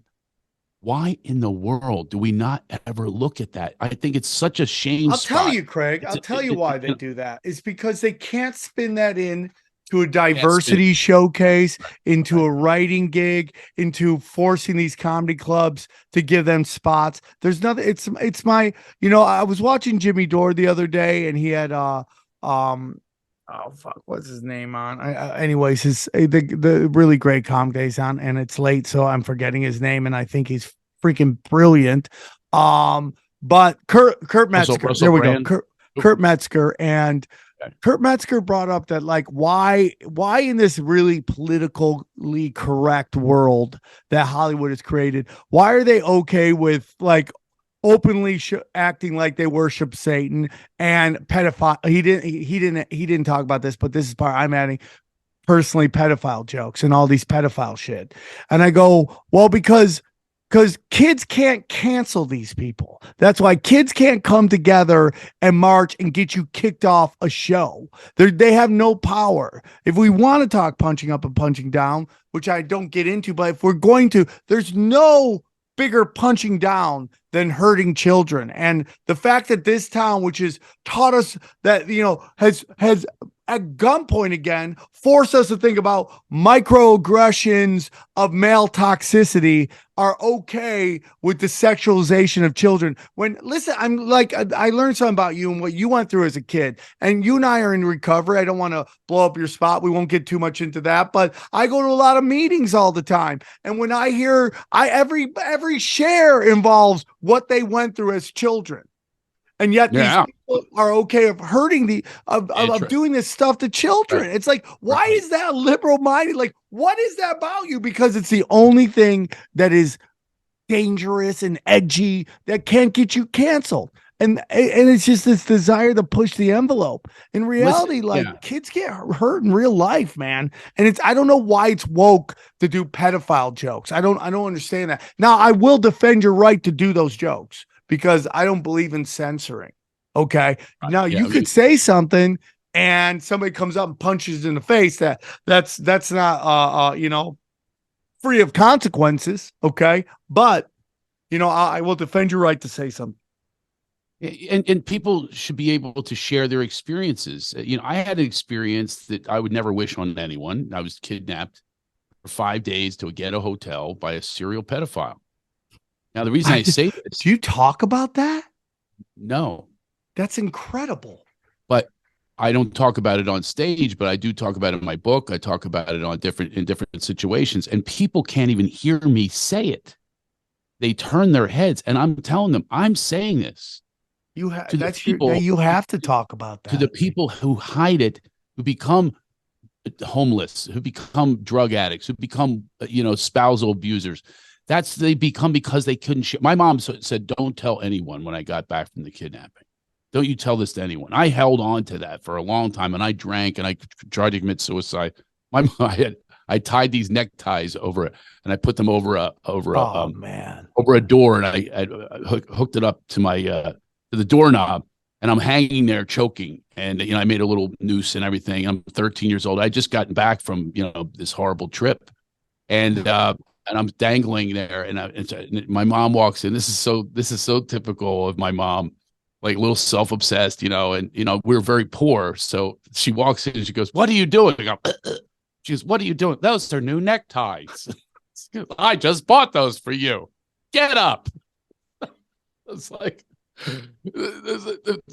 I really did ruin the neckties my mom had just bought. But the point is, Jesus, I was so much in pain because I had no one to listen to me, no one to hear this pain. If I talked about this the other day, my first laugh, when I will never forget it. I told a story of pain. I told a story of my 4th grade class. We were evicted again. We moved again. I'm in this new area with rich kids around me. They couldn't stand me. I was really tiny. They caught me sewing my pants in the bathroom. I was so humiliated. God, I was not accepted at all. Right? They beat me. I was very tiny. They beat me. And then one day I shared my experience, my mom beating me for breaking this big glass bottle. She threw me around like a piñata. I thought candy was going to come out of me. It was just like and I'm telling this story to this 4th grade class. It was the first time anyone ever noticed me. It was the first time they were laughing. This is unbelievable. And I kept going with more detail. And then she tossed me over here. Wow. And she was trying not to laugh. And you know what? So that was my moment where God told me, you keep doing this. You keep sharing. You became a comedian in fourth grade. And I became a comedian in fourth grade. And you know what the teacher did the next day? Locked me in a closet for an entire day with my hands bound behind my back with blue yarn. She took blue yarn, tied my hands behind my back, said, do not get off of this box, a supply closet box. And I would get off to finally, I looked for her fat thighs coming at me with her mini skirt. I would look through the vent and I'd jump back up on the box. A whole day I sat in there. Wow, Craig. And that was the day that the higher source said, you keep going. And no one encouraged us to do. No one says, there's no guidance counselor, teacher. There's no parent that says, be a comedian. And you know what it turned into? I was told to meet this guy. He's local. He's a guy that went up against everybody. He was going to be arrested. He opened his church during the pandemic. Everybody said, you should meet this guy. And I met him. I happened to speak at the church. I did a speech at the church for this men's group. He goes, come backstage. I want to talk to you. And it turns out he goes, his daughter walks in. She goes, is it really him, Dad? He goes, yes, it's really Craig Shoemaker. And that was a little weird. It was a little more than fan. He tells a story on stage. He goes, I was studying to be a minister. I'm 28 years old. 28 years ago. And I had a mentor. It was a pastor. He's a Christian man with a family and kids. And I had a fiance, and she got pregnant. I took her to my parents' house, and I said, she's pregnant. And they said, you get out of this house. We disown you. This is a child of sin. You get out of this house. You are no longer our child. And then he walks out of the house, and the woman says, it's not your child. It's his best friend's child. The guy who's teaching him Christianity. Complete betrayal. The complete betrayal. See, oh my God, imagine feeling that pain. I'm becoming a Christian, and the very man who's teaching me has impregnated my fiance. So he's going to commit suicide. He's going to make a left off this cliff. He has it all planned, and he's about to do it. And a miracle occurred. And I went to Kenny Loggins' concert that night. He's an old friend of mine. He's literally doing a song, Peace of Mind. I'm feeling so ethereal. You ever have that feeling of just like, here's some big higher source that's just in charge right now. You're at total peace. And I get a text from that minister. He says to me, the reason I didn't commit suicide is someone just handed me a CD of a comedian I never heard of before named Craig Shoemaker. Damn! He goes, I laughed till I cried. He goes, I made the right instead of making the left off the cliff. You saved my life, and I'm with you forever. And I went back to fourth grade, and my memory hit me right away. I started crying a little bit. I go, wow, thank you, Mrs. Stout. Thank you for locking me in that closet. Because that was the moment where a miracle occurred. That's pretty. And that's not the only person we've saved. We give an alternative to people. And again, that's my experience. You can't deny my experience. You can't deny the existence of some higher source that's scripting these things. We can't script this thing. We're brilliant writers. We can never script something from fourth grade to today. This guy, I go on hikes with him. He does sermons about what I talked about because I challenge him on Christianity. I'm not just going to get in there and go, I'm going to say to him, here's some problems I have. I don't understand sin. All these things. And he goes up there and he has such respect for me. And I have such respect for him. He's become one of my best friends. I love it, bro. Yeah. Craig, I want to tell you something, man. It's like you've done so much amazing stuff. And, just hearing we've gone way longer than but it's been such a great discussion. So I'm sorry I kept you up late. But no, bro, this is awesome. We'll do it again sometime. Yeah, we'll do a full episode. We'll get you in the studio because we record in LA. But where comedy's going, and I would never, ever, ever pretend that I could give you advice in comedy because you've gone places I'll never understand. And it's like in terms of success and stuff like that. But as we enter this kind of, I'm always kind of a little step ahead of everybody, and then everybody kind of sees what I'm doing, and then they go on to do wonderful stuff. And so, this stuff you've been talking about right here is like, this is the shit you got to get on stage, bro. Like, this is it. This is like the future is the currency of the future is authenticity. And for me, like, I don't know how much of this is you have ever talked about on stage. Never. And only on one person shows in a theater. Then I have the guts to do it.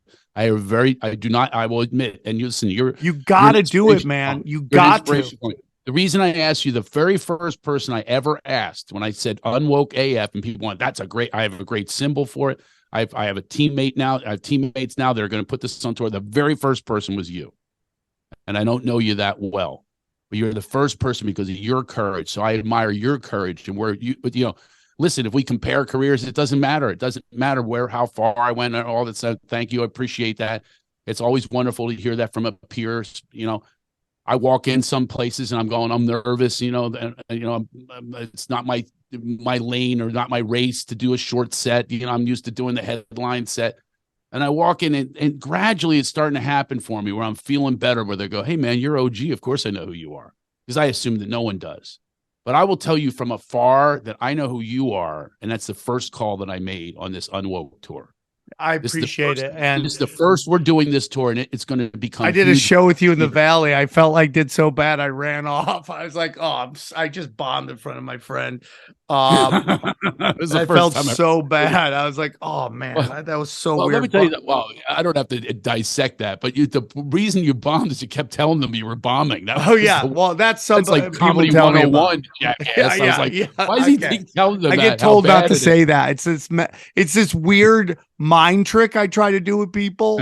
And it just didn't work out. But what I do want to say is I really appreciate you asking me, and it's like it means a lot to me. And again, it's like I think the beauty of this tour that you're going to put together is that you should take these chances on stage, and there's no reason why what you did in that one-man show can't work in because like I just think that you talk in punchlines already, that you have a natural ability to take any story and turn it into, into a joke. Like, it's like the beauty of Doug Stanhope is like, he's been doing it so long that he can experience anything and then go right to the stage and already have his point of view. And like, he's just a punchline machine. So, you've been doing it. And it's like, you remind me of my buddy Brett Ernst, who I always say is like, he's a good looking guy with ugly people problems, and and like you're a good looking guy, you're a successful guy, but where you come from is like so unique as fuck. And I think people would appreciate hearing that, because I bet you there's a lot of people. So it's so funny. Don't know that side of you. Thank you for the encouragement. Harlan Williams did the same thing. He came on my podcast and he gave me this encouragement and I'm doing it in the book, and I'm starting to do it on stage a bit. It's just really, I made a really nice career by not doing it. You did exceptionally well. Like, I mean, without getting into all the cool shit you did, but you did a pretty amazing. Nothing and made it into something, and I'm proud of that. But now I'm next leveling it. I have a coaching program where I can coach anyone to be funny. And it's all about, I call it genuine energy flow. It's all about being in that flow. And then you're in a natural state. It's a natural state. It's a beautiful state to be in, where you're naturally funny because of the things that I'm teaching. But it's really about the sharing experiences. It's authenticity. It's really exploring all these pain points that we have. It's really digging down, embracing them, and bringing them to people, and people relate to it. Now they're scared of it too. If I bring up the pedophile thing, oh my God, why would you talk about that on stage? Why would you do that? They get so upset with me. I said, I think that's what people that to me is what's going to make you stand out in a second kind of coming of your career. That's what I think.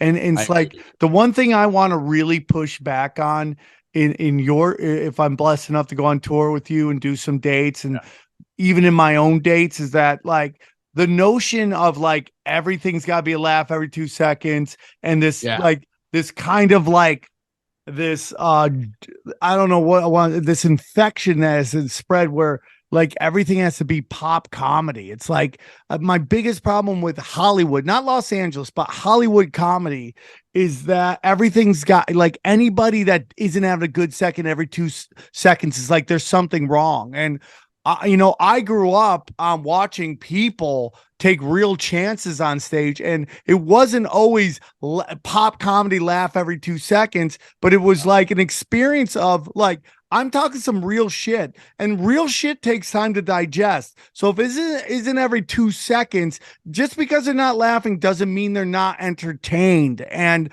I'm telling you, it's like really weird because like I'll go on the road, bro, and sometimes I slam so hard and then I get off stage and nobody wants to talk to me. And then I have these shows where it's like I'm having like internal crisis. I'm wondering what I'm doing with my life, why I'm here right now. And then the lines are on the block to meet me. And it's such a mind fuck. And I don't know why it happens. But I think in those moments where it's like things aren't going exactly where I want, but there's this kind of connection and that we're having a moment together. And like that to me is what is where the internet is taking us.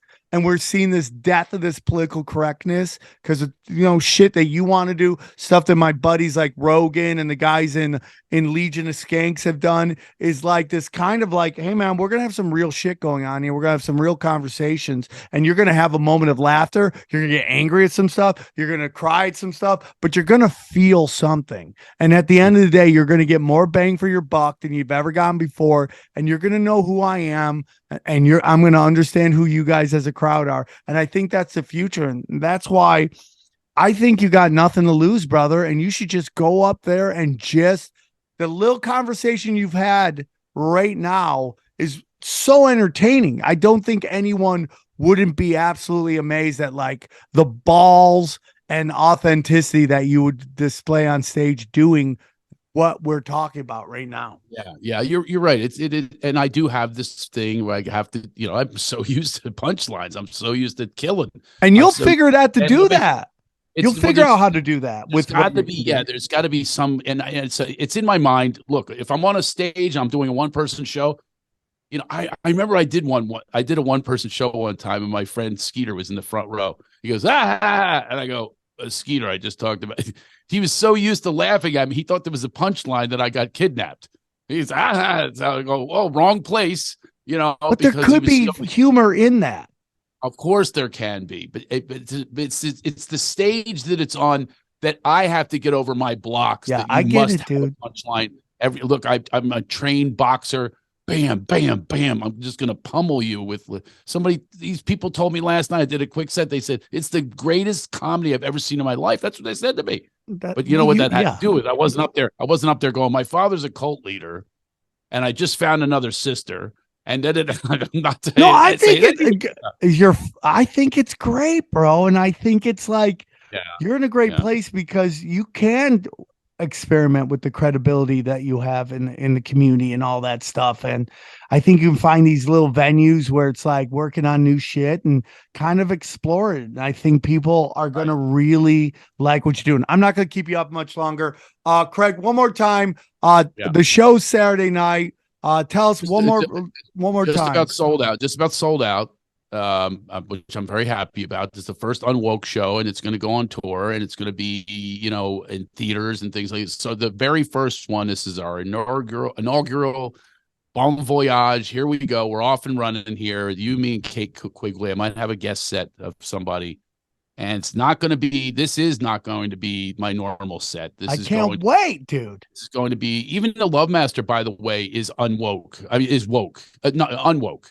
Yeah, of course. I'm gonna double down on it. It destroyed me last night. I went for it last night. I usually don't do it in short sets. I went for it so much they were grabbing themselves. It's the most inappropriate character you could come up with. Why would anybody not want to see you do that? And the only people that don't want to see you do that are the people who can't compete with that. That's who don't want to see it. So it's like, I would give the people what they want and just explore this new part of you. And I think when, you know how to craft an hour, and like, if you just, in life, bro, it's like every new album, I try to work on something new. And I remember going, I'm going to learn how to tell stories. So I worked on stories and I had to go through it because I had to get to the rhythm of it.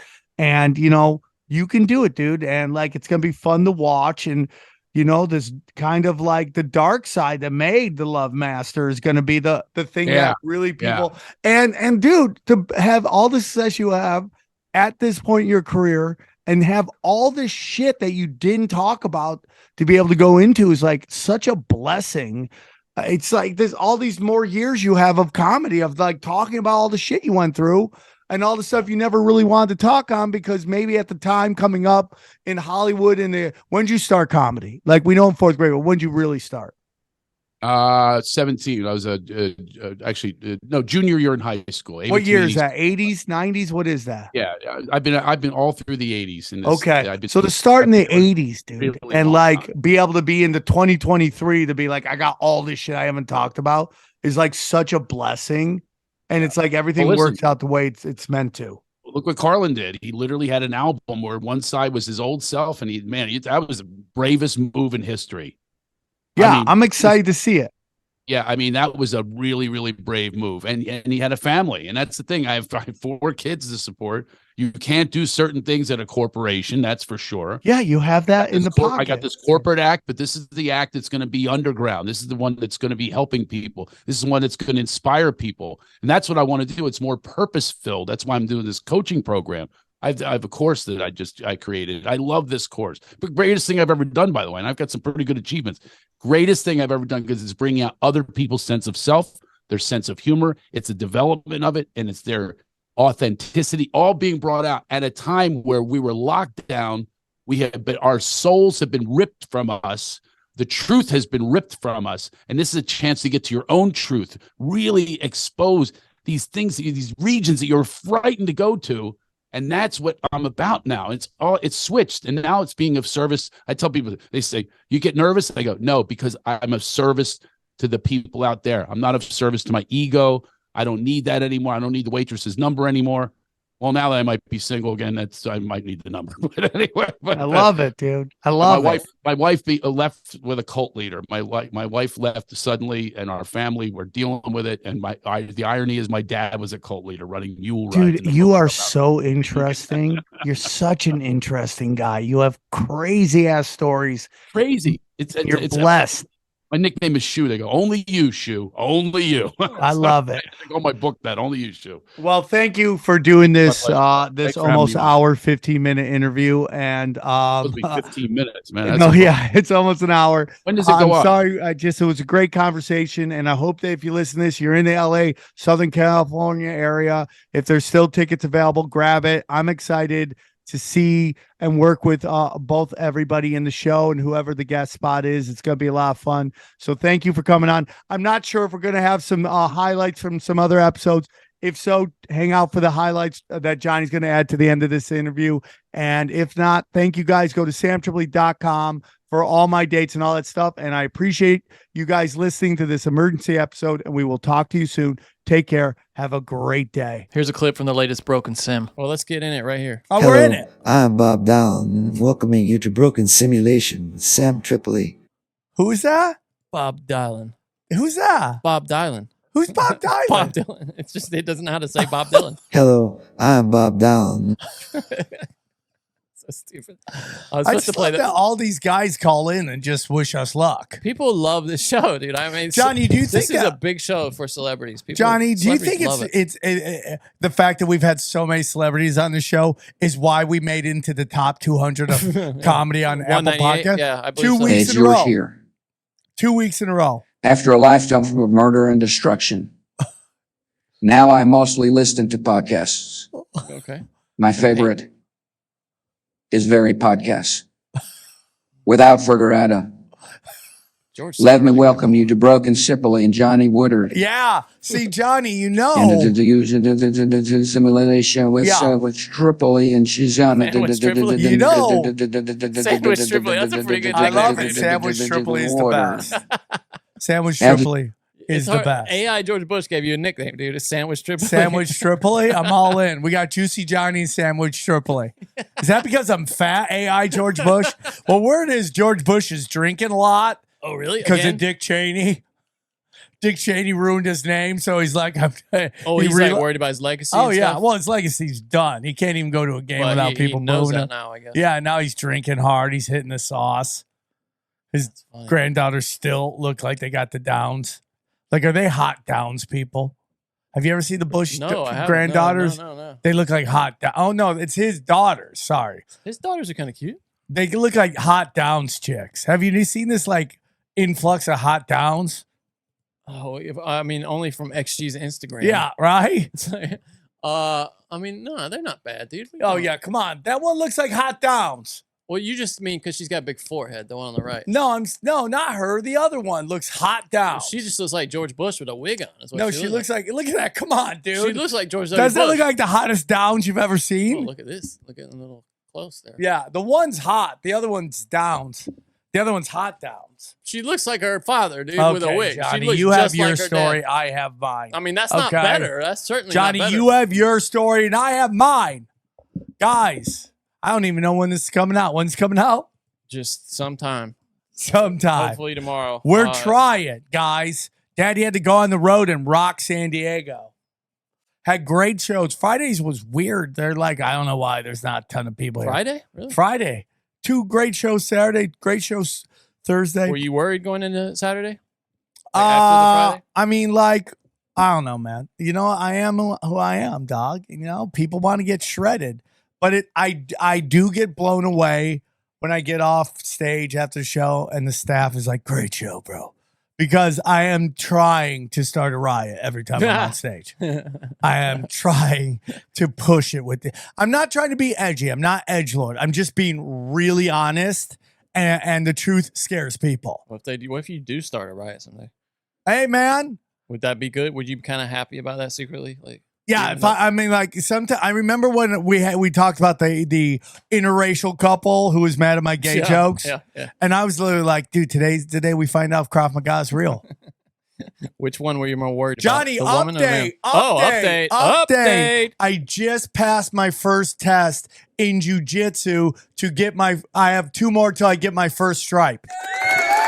Good job, Sam. Wow. Rear naked choke. Bro.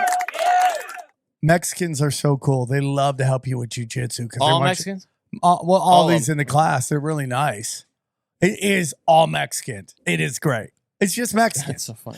Are a lot of Mexicans doing jiu-jitsu or is it just the area? Dude, it's like Mexicans love 2 things, jiu-jitsu and conspiracies. 10th Planet is perfect for that. It doesn't worry you that they're all coming over the border learning combat skills? No, dude, because they're the shit. They really are great, though. Sounds like a right-wing conspiracy, doesn't it? Well, hey, dude, come on. Jiu-jitsu Mexicans, come hang out. Big ones, little ones. Mexicans, ones. as They all got, one thing I'll tell about Mexicans, they got tree trunks for legs. Nobody ever talks about that. That's because they Mexicans work hard. have thick freaking legs, bro. And when they lock that over-under on you, a leg lock on you, Pain City, dog. Welcome to Mayor of Pain City, dude. Population U. Population U. But Mexicans, though, as culture goes, they have like the best. They have a really cool culture. They do have a cool culture. Yeah. Mexican chicks are like, white women are going to get upset, but Mexican chicks are a little better in terms of like the Jesus thing, right? They could be, they can love the Lord and be a freak. Yeah, like white women, it's either bring one it or into the other. bedroom. They incorporate it. Like they have like dirty tattoos or the cross. You know, like Mexican chicks think it's their job to get the job done, right? They have like lacy white women are church like, outfits. I don't like that. It's not about you. I just paid for everything. Okay.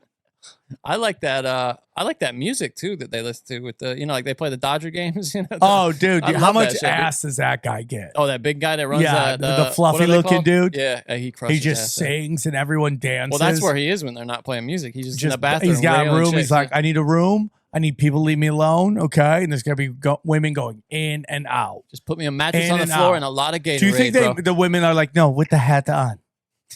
With the hat on. You need the hat on.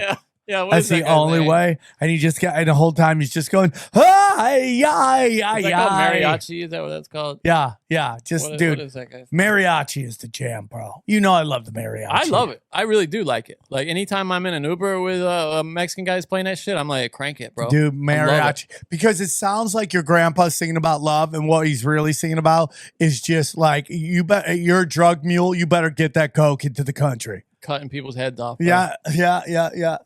Just cutting people's This heads off. guy. Like, fuck. No, I don't even think that's not the main guy, That's bro. not the guy. The main guy is The thick. big He guy, looks yeah. like fluffy, and you know he just shreds. No, they're like, we can't put the fat guy on. The fat guy's the lead, dude. Where's the big fella? I'm really upset. What if this is like I'm a so tired Mandela of effect, dude? fatophobia, bro. What if this is the Mandela effect, dude? What if he's never What been if there's really no fat guys?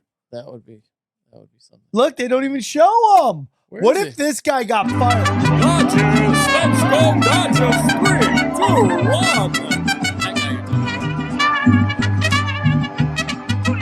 Oh, there he is.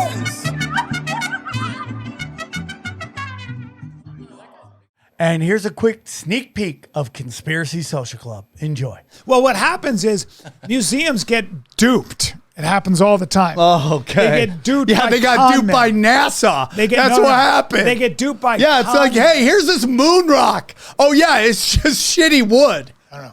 That's NASA has moon rock. They went Brian, to the moon. you are so. There's an interesting story out there. Will you look this up, Dylan? Wife of an astronaut who passed away had a piece of moon rock, and she needed money, so she was auctioning it. Do you know what happened, Brian? What? SWAT showed up and took the moon rock. Moon rock can't be in civilian hands. Moon rock has to stay with NASA and the scientists that know better. All right, guys, real quick before we're done, we want to tell you about all of our affiliates. It's a great way to support the show. As you know, fiat money is chaos. Okay, fractional reserve banking, dangerous. The best way to get out of it is precious metals, in particular, silver and gold. And that's why we're working at Wise Wolf, okay? Wise Wolf, silver and gold. Just go to samtripoli.com or samtripoli.gold, and you could join, and he's hooking you up. They got great you can either buy single time or you can sign up for their program where you can buy up to $500 a month. I'm doing it. I hope you can too. We also have everybody at Eagle Research. That's right. Eagle Research, AquaCure Mobile, Model AC50 brown gas, hydrogen brown gas. The guy who makes it says it's secure. People are using it. Check it out. Just go there, use the promo code tinfoil hat, 3 words, and get a discount. Go back to the main page, Sam Tripoli. You will get you get a discount with the promo code tinfoil. And then our good friends over at Haley Ray crystalshop.com. Go to the promo code is Swarm15. Get 50% off all your crystals, all your quartz, all you name it. What do we got here? Look at all this stuff.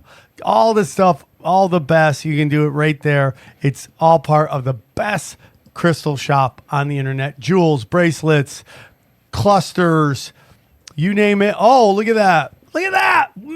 Candles, you name it. You got it. Swarm 15. Thank you for supporting the show. We love you.